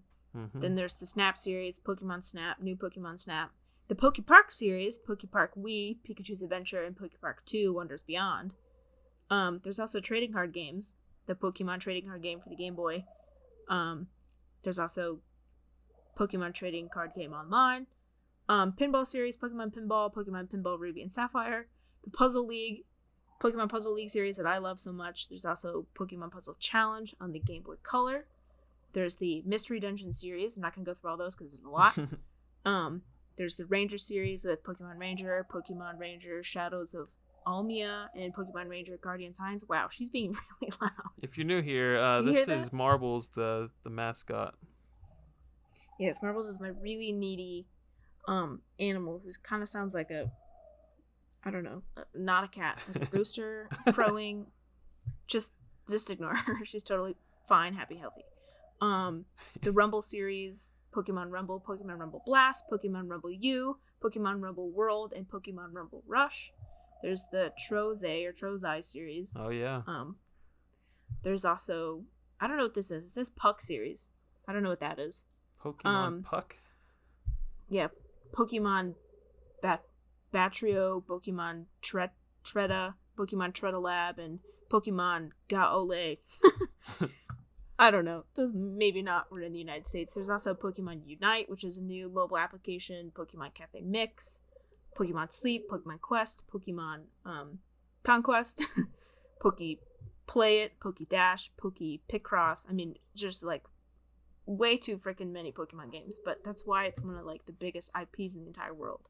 It's got so many spin-offs. Pokemon Go. Pokemon Go, another one that I play on a regular basis. You're right. I actually didn't write that down. It just came to me. Yeah, huge. So Stadium, I know you mentioned it. Did you say Coliseum and XD? Oh, I did not. I think those might qualify as Stadium games. I'm not exactly sure, but I have them written down here. Yeah, because they're Pokemon Fighters. Yeah, I don't know. I mean, they're definitely spin-offs, but... There's also Pokken Tournament, like you said. Oh, yeah. The Pokemon fighting games. Pokemon's just huge. Cool. So I have Donkey Kong up next with Donkey Konga and Jungle Beat. And what is that freaking Wii game called? Barrel Blast? Oh, yeah, Barrel Blast. And then there's King of Swing. Which I was debating on putting that one in here because I don't know. It's just a Donkey Kong game. I mean, they're all spin-offs of freaking Donkey Kong in 81, but dang it, man. Boy.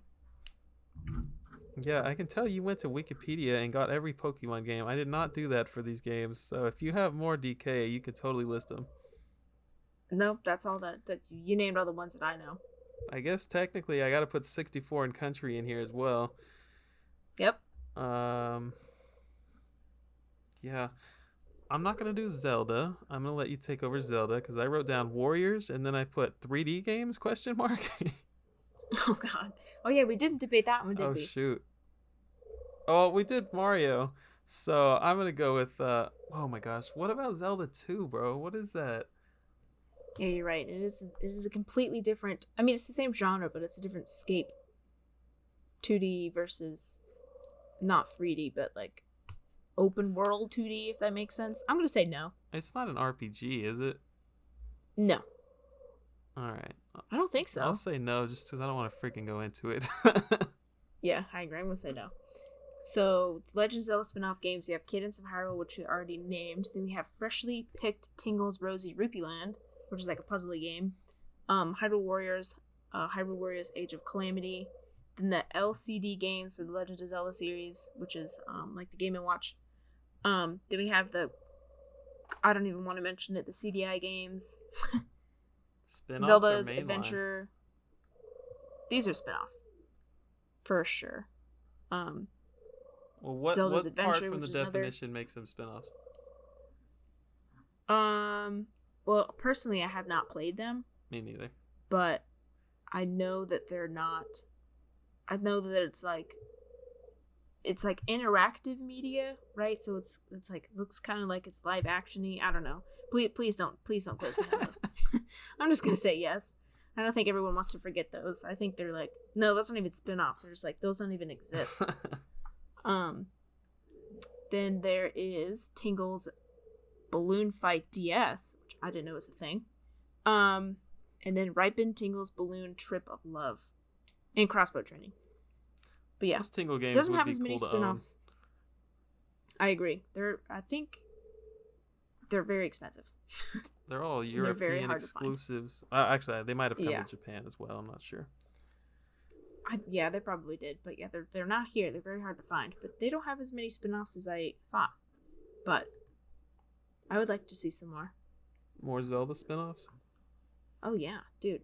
All day. Zelda all day. So, No, we're good. We're not even going there. Next, I have Yoshi here. So, once again, did not do the Wikipedia research, but I was thinking Yoshi Safari, and we've already talked a lot about Yoshi, but, yeah, so... Ooh, Yoshi Safari. Forgot about that one. Yeah, first-person shooter or third-person or whatever. That is a game, and then... So we already discussed it. We don't need to go back into it, but the actual 2D Yoshi games that we all know and love are a spin-off of a spin-off of a spin-off of a spin-off. So yeah, we can go on to the Kirby now. I just wrote down Kirby Fighters. I know there's like one or two games on 3DS or Switch or something. There is... Yeah, there's also Battle Royale, Kirby's Dream Course, Yeah. Kirby's Pinball Land, Kirby's Avalanche. Oh, and then my favorite, Kirby Air Ride. Oh, yeah, that's the one I meant to write down. Love that. There's Kirby Fighters, Super Kirby Clash, Kirby's Blowout Blast, Dee Dee's Drum Dash Deluxe. Yep, Kirby's Fighter Deluxe. Yeah. Kirby's been all over the place, man. We have Metroid Prime Pinball, Metroid Federation Force, and yeah, we've already talked about Metroid. Wrote down some non-Nintendo ones here, so... Or is there any others you want to talk about? Nope. I got Halo Wars. We have Secret Agent Clank is a PSP game spin-off of Ratchet and Clank series. There is Jack X Combat Racing, Jack and Daxter spin-off. Gears Tactics, spin-off of Gears of War. Metal Slug Tactics is also out there.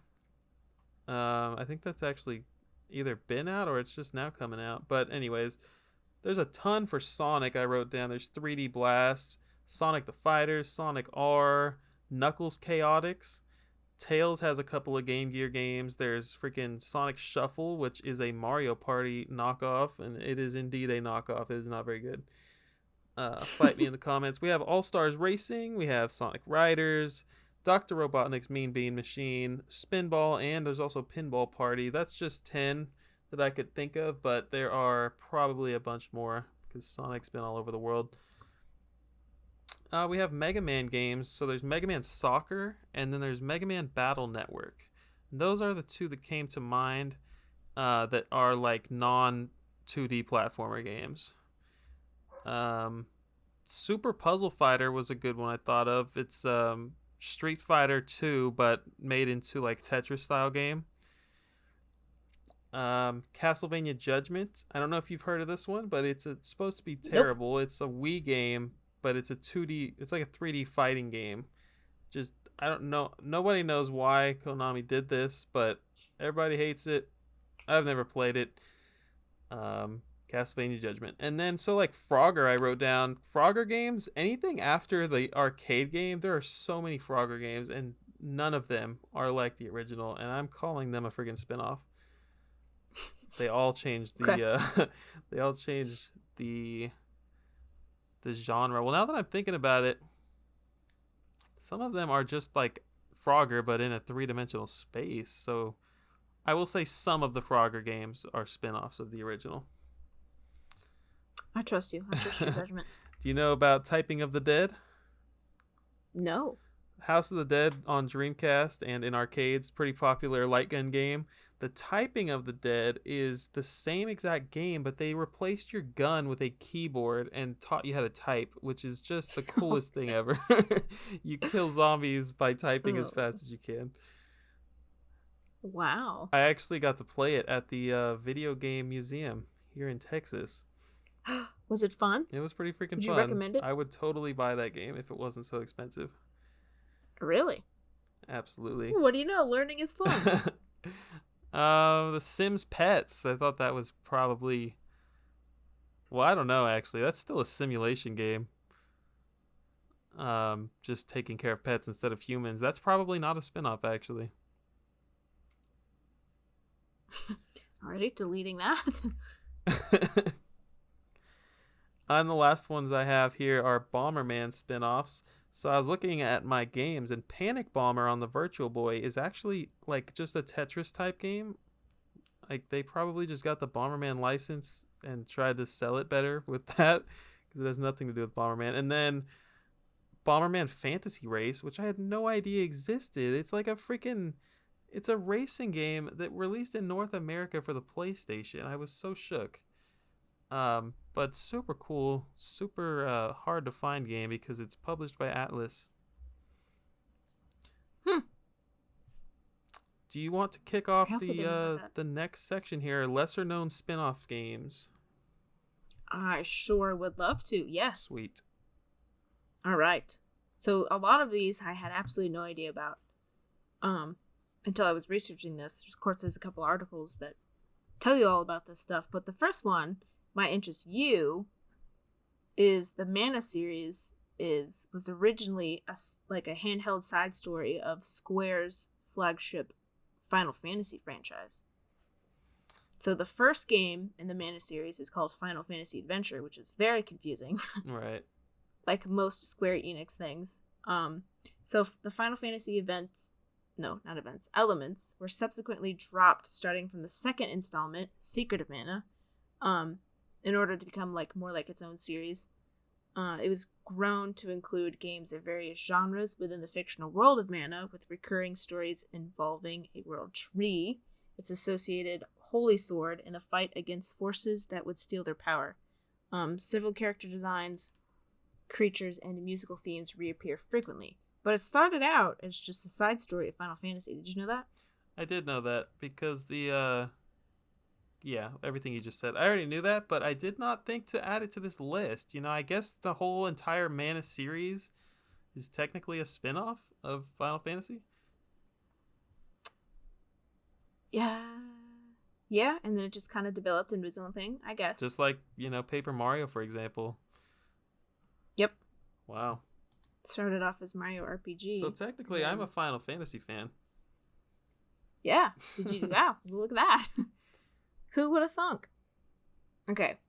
Next one is Dynasty Warriors is a spin-off of a video game series called Romance of the Three Kingdoms. Did you know that? It's a spin-off of what? It's a spin-off of a game called Romance of the Three Kingdoms. Oh, I'm sorry. I heard that part. What is the other half? Oh, Dynasty Warriors. Oh, wow. Mm-hmm. So that's like the original version of Hyrule Warriors and Fire Emblem Warriors. Right. But it's originally a spin-off. I had no idea. Yep, so Romance of the Three Kingdoms is a turn-based... Okay, get ready for this one. This is what the Wikipedia said. Let's see if I get this right. Romance of the Three Kingdoms is a turn-based tactical role-playing simulation grand strategy war game. Produced by Koei. Oh my which lord. Is the former... Yep, which turns into Koei Tecmo later. But can you believe that? I'm still in shock from the genre. That's one specific genre. The game series is based on the Romance of the Three Kingdoms novel and the historical text records of the Three Kingdoms. And if you're wondering, yeah, I've never heard of that series in my entire life, it's because it's not super popular over here. It's released in Japan, Taiwan, China, and South Korea, and I think we have like 1 or 2 out of the 14 installments in the series. Oh my gosh. Yeah, I've heard of it. I know that? we have them here, but I did not know that it was related to Dynasty Warriors. I had absolutely no idea. So the novel is actually, I believe it's a Chinese novel, but obviously it's really important to the Asian culture. So the games are, I wouldn't say historically accurate because obviously they're exaggerated to be fun in the game. But yeah, it's got some historical context there. So I thought that was super interesting. So Dynasty Warriors is a hack and slash game. It's not a, let me say this again, tactical role-playing simulation grand strategy war game. Get this girl some water. Ugh. I know. That was like, gosh, this is so specific. Anyway, it's a hack and slash game, so it's a spin-off of that. And then a spin-off of Dynasty Warriors, like I said earlier, is Hyrule Warriors and Fire Emblem Warriors. So you said, would you this is unrelated, but would you play the Hyrule Warriors games if they weren't Zelda based? Like, do you enjoy that genre? Absolutely not. No. Not unless it had like a super interesting story. Gotcha. You know, like, I mean, hack and slashes are fun, but like, it's not my favorite genre. It gets repetitive and old. Even the Hyrule Warriors do. But I get over it because I like Zelda so much. That's what I thought. I thought you told me that before. Yep. Oh, you want me to keep going? Yeah, go for it. That was super interesting. Okay, the next one. The next one on my list is the Persona series, which is a spin-off of the Shin Megami Tensei series, which I think most people know. So much like any Japanese game that I'm going to talk about today, the history behind them is so confusing because there's like the localization, they're called different things in different places. Mm-hmm. So I think when I was researching it, it seems to me like the Shin Megami Tensei series, well, the Megami Tensei series came out first, and then it was rebranded as Shin meaning new, in the United States and Japan. And then like they marketed the Persona series and the other spin-off series, which is called Devil Summoner, as Shin Megami series, because they're all produced by the same people. But as like a marketing tool, because they're like, okay, Shin Megami Tensei is doing pretty well. I think this is what I read, but I was very confused. So again, with like the tree trunk example, right? You got Shin Megami Tensei growing up. In the middle is one tree, and then to the right you got one branching off as the Persona series, and then to the left branching off as the Devil Summoner series. And this is where it gets more confusing, because there's also spin-offs of all of those. Including a game called Devil Children, which is a role-playing game heavily inspired by the Pokemon series. So it was like they're trying to enter the Pokemon world. Wow. And then the Tokyo Mirage Sessions, which is an RPG that is a crossover that combines gameplay, narrative, and aesthetic elements from Atlus's Shin Megami Tensei and Nintendo's Fire Emblem series. So like your tree just got a whole lot branchier. You know what I'm saying? But so all the games, I think, are branched under the Shin Megami Tensei series, but they're all spin-offs of the original Megami Tensei series, if that makes any sense. Oh, that's freaking awesome. I love learning on this freaking podcast, and this is probably one of the episodes I've learned the most from already. I was about to say something about this. Oh, like, you know, they were just doing it as a marketing tactic probably back then. And, like, they never thought 20 years down the road, like, people would be sitting here, like, debating if it was a spinoff. You know, it's just interesting that they were just trying to make money. And, and we're out here breaking it down. No, there's just two idiots talking about it for 2 hours. Is it or is it not? But I think everyone knows that it's a spinoff. It's just, you know, what started first. And they all, like, branch off into their own, like, I mean, they're all 3 successful series. They're just all under one umbrella, which is really interesting. And then the last one I have here is Puyo Puyo is actually a spin-off of the Mado Monogatari series. Meaning, I think, my rough translation here, Monogatari means story, and I think Mado is just, like, madness, like the story of madness. Anyway, that is a series of first-person dungeon crawler role-playing video games by Compile. Released first, I know you don't know what this is, because I don't know what this is. It's an MSX2 in 1990. It's like a keyboard. I know what it is. Sony keyboard. You do know what it is? Yeah. Oh my gosh, okay. You want to explain? It's like some wacky keyboard thing by Sony, right? Oh, it's Sony? I think it's Sony. Well, let me put it this way. I've heard of the MSX2, and it is, we definitely sound like a bunch of millennials for not knowing what it is. That's all I gotta say. Not me. This came out 7 years before I was born. Yeah. Yeah, I don't know what it is. I don't really care. Some of the games were remade and published by Sega, so many of them came out on the Sega consoles, like the Game Gear and Saturn. And now Puyo Puyo, it's just a puzzle game. So it's a really cute, like, little puzzle game with little cute little blobs and little cute little characters. But can you imagine being a fan of the Mado Monogatari series, and then like the only thing that's come out in that franchise is cute little puzzle games? That's hilarious. Yeah, so it's as far as I know, I think there's 3 in the series, 1, 2, 3. I'm not an expert on this. I just a quick Google search. But they were dungeon crawlers. Like, I don't understand how they got the puzzle games out of that, and they're just like sticking with the puzzle games. Yeah, that's crazy. That's all I got. I wanted to mention some of the lesser known spin-off games. Like, there were educational titles were pretty big in the 90s. So Rayman taught everybody typing. He taught math. He taught different languages. He did it all. Specifically on the PlayStation, you can get Rayman Brain games, but the rest of these that I mentioned are probably just PC games, if I remember correctly. Other educational games, you know, Mario teaches typing. Mario's Time Machine was educational. That's all I got, but there were so many, and like you would see big name characters go off and do things like that a lot. Rayman Raving Rabbids, I put this on here because at some point they dropped the Rayman, but you know, they in the first game on the Wii and the PS2 and everything, they had Rayman in the title. It is still technically a spin-off, even though Rayman's not even in the games anymore. But then there's Rayman Arena and Rayman Rush. And yes, I just had to just obligated to mention all the Rayman crap. So then there was... So I wrote down some games where a side character gets their own game. Luigi's Mansion is an obvious one, but Luigi's actually the main character of Mario is missing. I think most people know that. Then Super Princess Peach, not a super popular game, but thought I'd mention it. Knuckles Chaotix. Tails is the lead in some Game Gear games. And yeah, I've already mentioned some of these, Secret Agent Clank. But then there's Wario Land and Where. And I should have put that in the game. Like, what the heck is a spin-off? What is Wario Land a spin-off of? So I guess if I don't want to be super wrong, but I think his first appearance was Super Mario Land 2. And Wario is the villain. I think Wario is the villain in that game.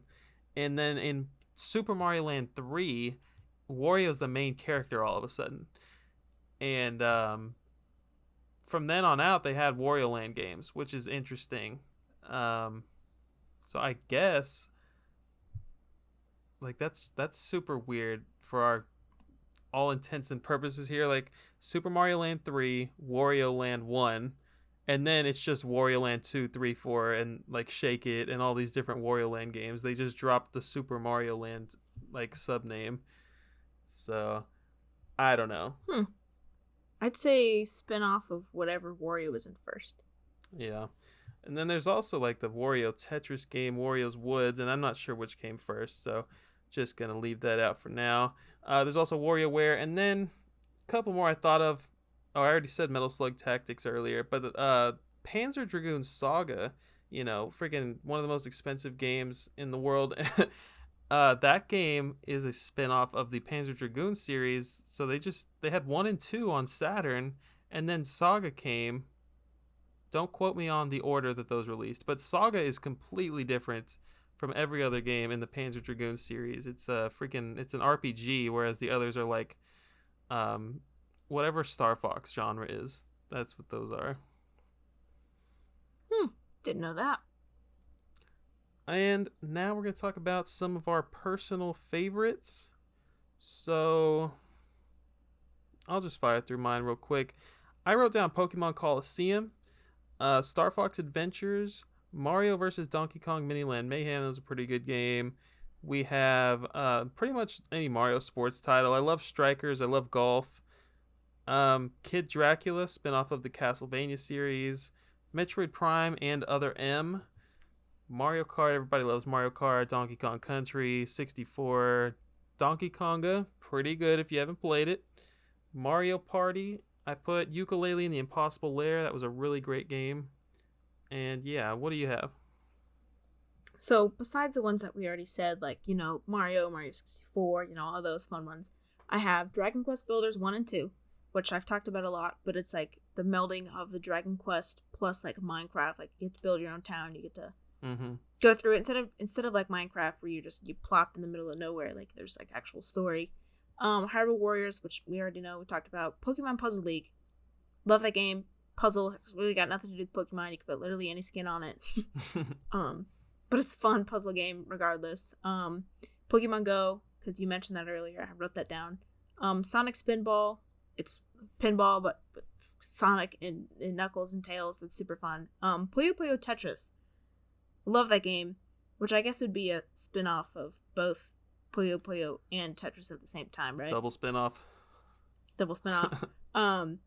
And then I also have, like I just mentioned, Kirby Air Ride for the GameCube. I love that game. It's so good. It's so different. It's you're not platforming, or it's like a collectathon, but also like racing and also like tabletop racing. It's very good. Then I asked on Instagram what some of your guys' favorites are, and some of them were Toad's Treasure Tracker, which we talked about, Paper Mario, Mario Kart, and Pokemon Mystery Dungeon, Persona Q, which I think is a spin-off of a spin-off of a spin-off. Oh, dang.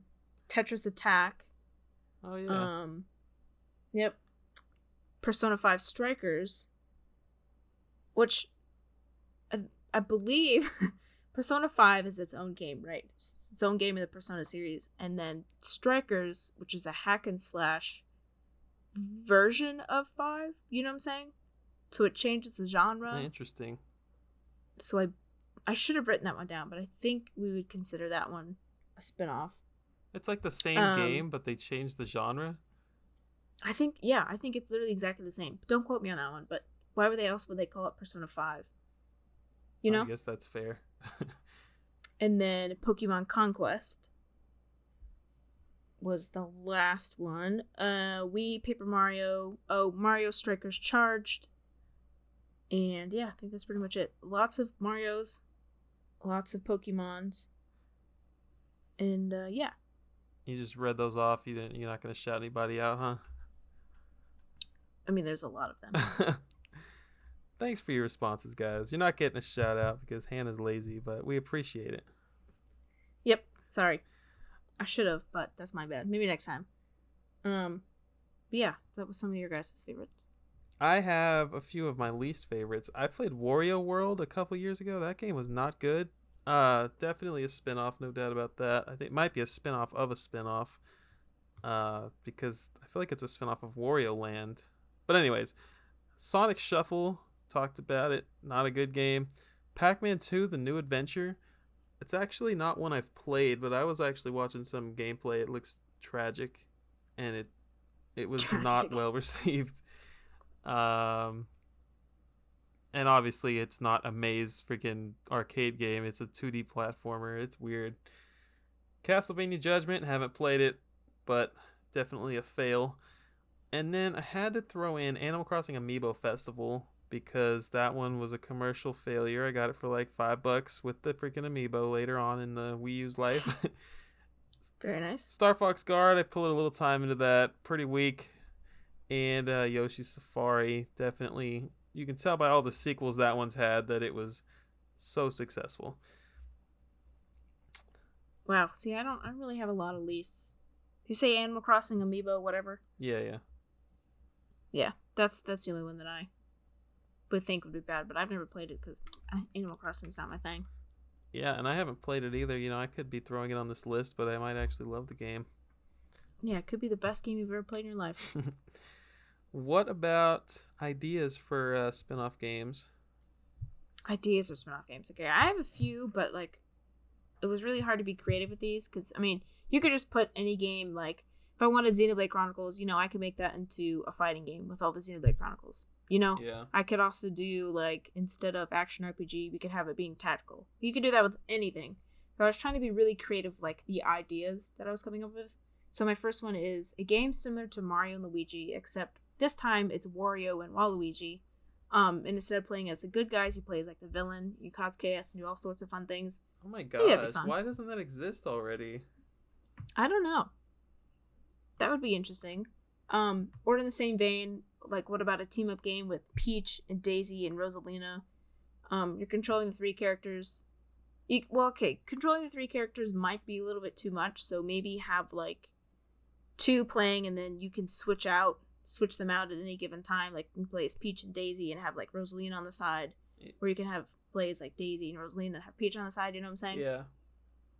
Or you could do, like, just I don't know, I guess you can have three characters. Most RPGs do, but just in the same style as Mario and Luigi, I think would be better. They could just plug it in there. Oh, yeah. And I was thinking about their, like, special attacks, so each princess would have their own. Princess Peach would have, like, a really wicked, like, attack with her umbrella, and she smacked the crap out of you.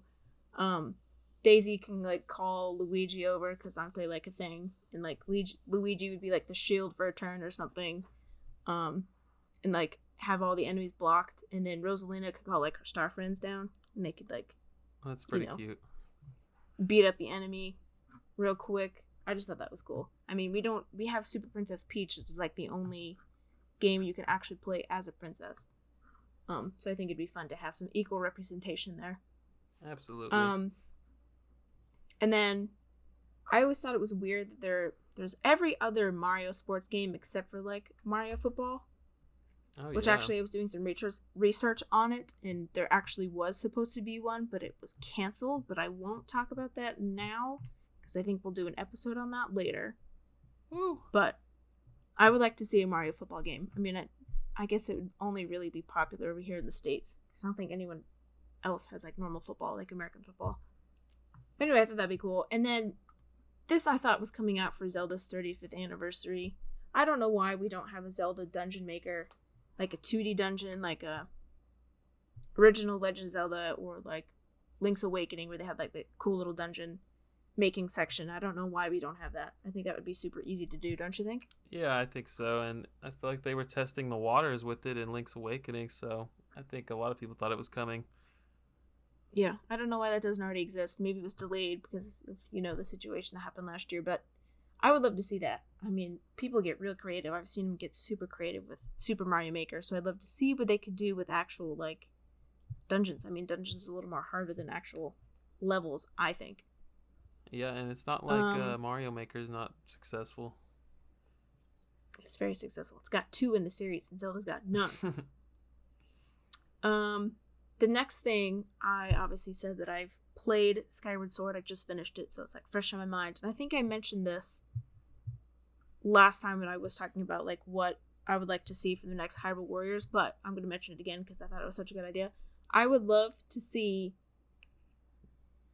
a game that takes place, like the very first thing that happens in the Zelda universe, right, is the goddesses create Earth or whatever whatever planets they're on. And then shortly after that, he crawls out of a crack in the earth and decides he wants to take over the world and get the Triforce that the goddesses made that left in the care of Princess Hylia. So I'd love to see that war play out, like even before Zelda and Link are like a thing, before they're cursed with demise and they repeat over and over. I would love to see what happens in that war. Yeah. Because obviously it was so bad that she had to take the humans from the earth and send them into the sky and separate them from the land, like with a cloud barrier. So I'd love to see how that played out. And we know that they like doing wars and stuff because it's easy to do hack and slash. Because they did it with Hyrule Warriors, and there was a big war going on between Ganon's forces and obviously the Hylian soldiers and whatnot. So I'd love to see that, just in lore standpoint. And then again on Zelda, because I can't stop, I would love to see, like, I'd love to play as the classic villain from the Legend of Zelda series, which is Ganondorf. Like, we all know that he is a thing because Demise cursed Link and Zelda, and like this perpetual, like, we're always going to meet each other. It's always going to be the case that I'm going to rise and corrupt whoever, and it's always going to be a curse that you guys have to live with. But I think it'd be really interesting to see a story, like, not necessarily like an origin story, but just like one Ganondorf in the timeline and just follow him throughout his life. Like, he's born as a child, or like obviously he's born as a baby, but he grows up to a child, and you watch him like slowly be corrupted by Demise's like evil presence. Like all babies are born pure, right? But then slowly become more corrupted over time. So I'd like to see a story, where you see him fall further and further into the darkness. How freaking cool would that be? Become corrupted as Ganondorf. Because, yeah, I just think that's cool. Lore-wise, I think that'd be really awesome to follow the villain. And it can even be, like, horror aspects. Like, he can have, like, mental demons or, like, physical demons, like, chasing him. And I think it could be, like, really, really dark. Which I think the Zelda team is kind of leaning more towards in some of their later games. I think that'd be really awesome.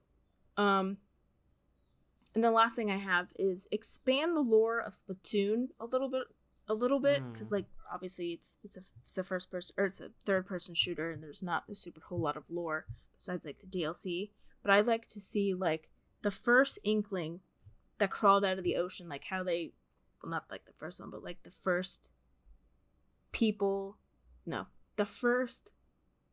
group of inklings that crawled out of the sea, not just one person, but like a whole society.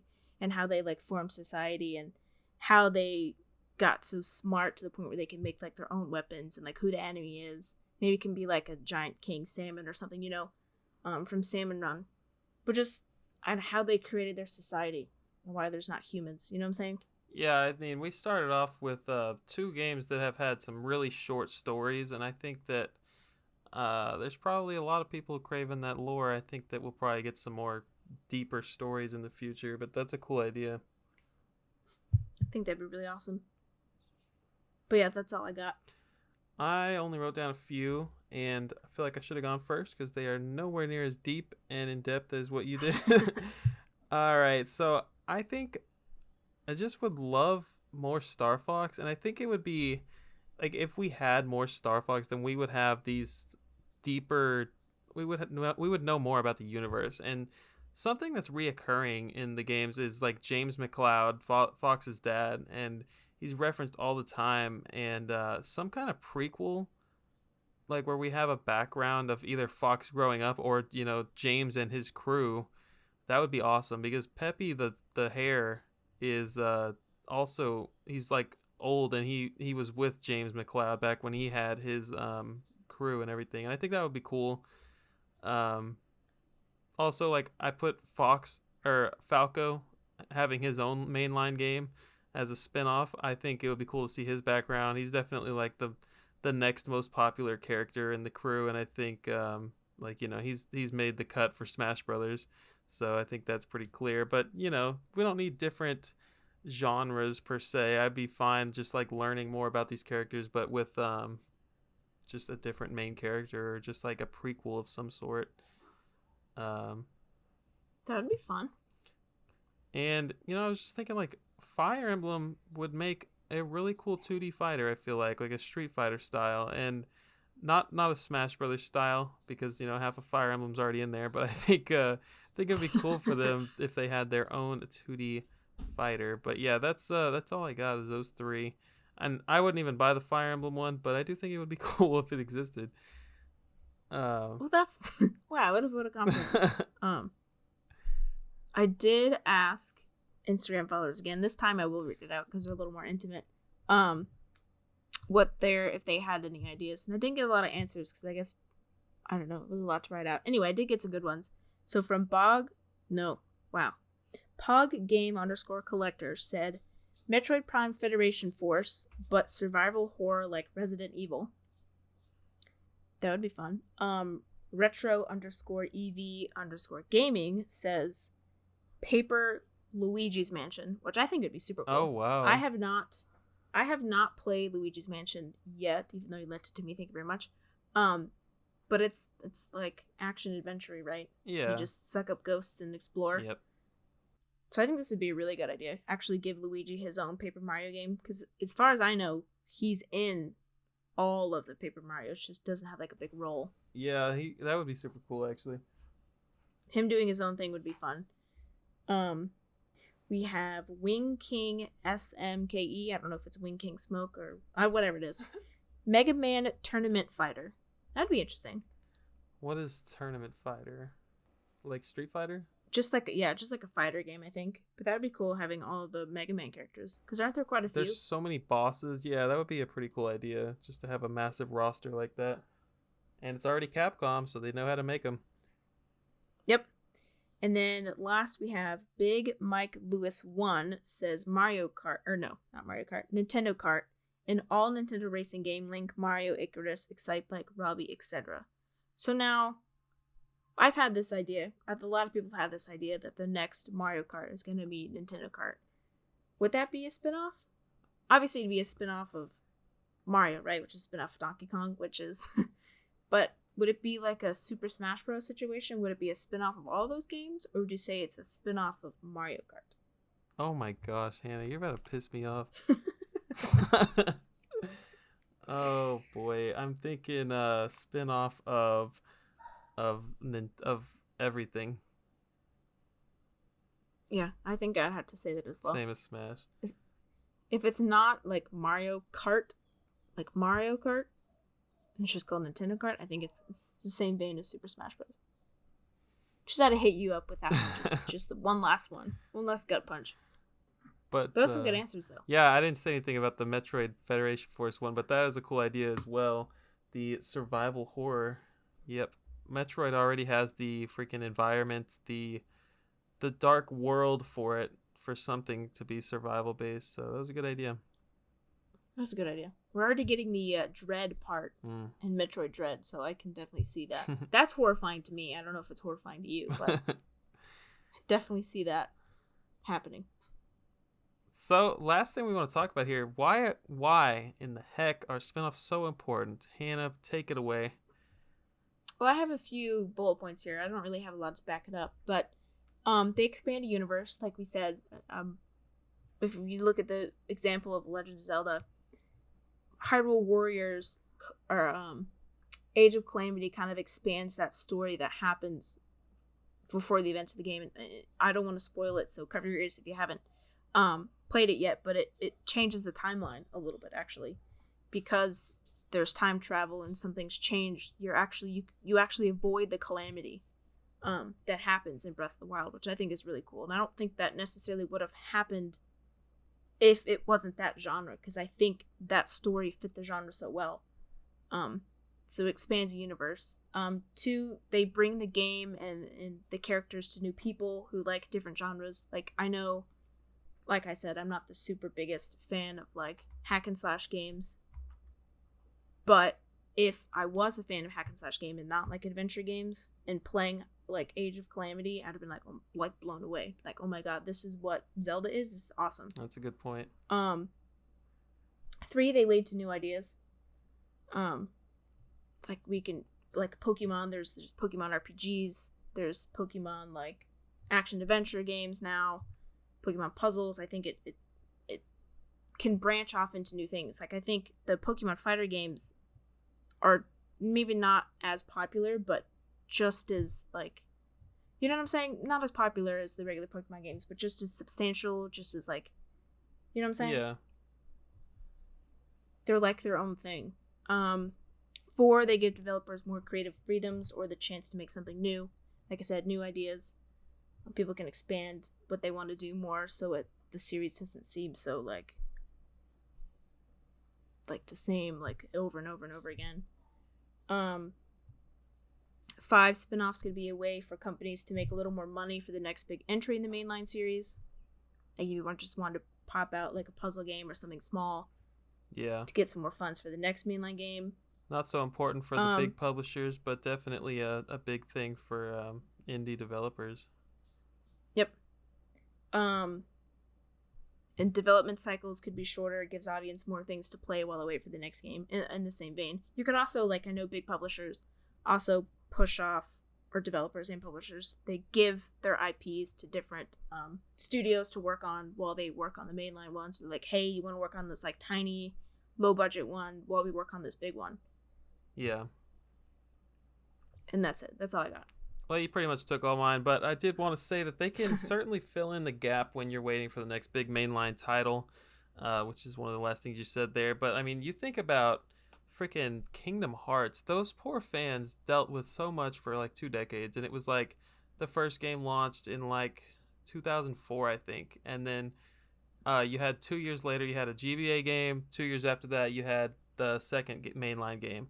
And then it was like 15 years they waited for Kingdom Hearts 3. No joke.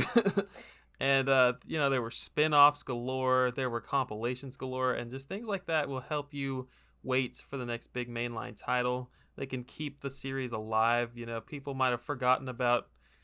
Well, Kingdom Hearts isn't a good example. I think that game had a huge, like, impact. And people probably still would have begged for Kingdom Hearts 3 for a long time. But... I don't know, 15 years later, they probably would have thought it was dead. So keeping it alive with all those spin-offs was helpful. And yeah, that's pretty much I agree. it. That's a good one. Appreciate it. Good explanation there. And you know what? I just want to give you a freaking high five if you weren't 16 states away, because that was a great episode. That was a good time. That was a good time. Thank you for debating. I think we came out better than when we went in. I had to make sure to not just like roll over and die whenever you get a little debatey. I had to make sure I was ready to fight today. I think we agreed on a lot of things, though. I think we came to a cool, calm, collective understanding. Yeah. I think that was good. I mean, had we not talked about it prior, I think it'd been like, well, here's what I actually did. Yeah. No, I think we did good. No, we did good. We changed each other's minds. It was like a real debate. It was good stuff. It was good stuff. We should do more episodes like this. Definitely want to incorporate more games. Yeah, that was fun. So hey guys, we're about to hit episode 20, the big 2-0. How crazy is that? That is crazy. So thank you all so much for joining us for 20 episodes, or if this is your first one, welcome. This episode and all episodes are available on everything in the world, but YouTube, Apple Podcasts, Spotify, Google, all that nonsense. And my going away question for y'all is going to be, what are some of your favorite spin-off games? And what are some of your least favorite spin-off games? If you're watching on YouTube, drop a comment and let us know. If you're listening on any other app, shoot us a message on social media. We would love to chat with y'all. Yep, agreed. Anything else, Hannah? No. Always, as feel free to message me on Instagram. I'm always here to debate, as you saw today. I'll try to be super kind and respectful. No, it'll be a good time. Message me whatever you want. Yeah, keep an eye out for her Instagram page where we like to ask questions to the audience that we feature like we did today. But where can the people find you? Gangrel Advance SP on Instagram. And I am at Bird Dog Gaming everywhere.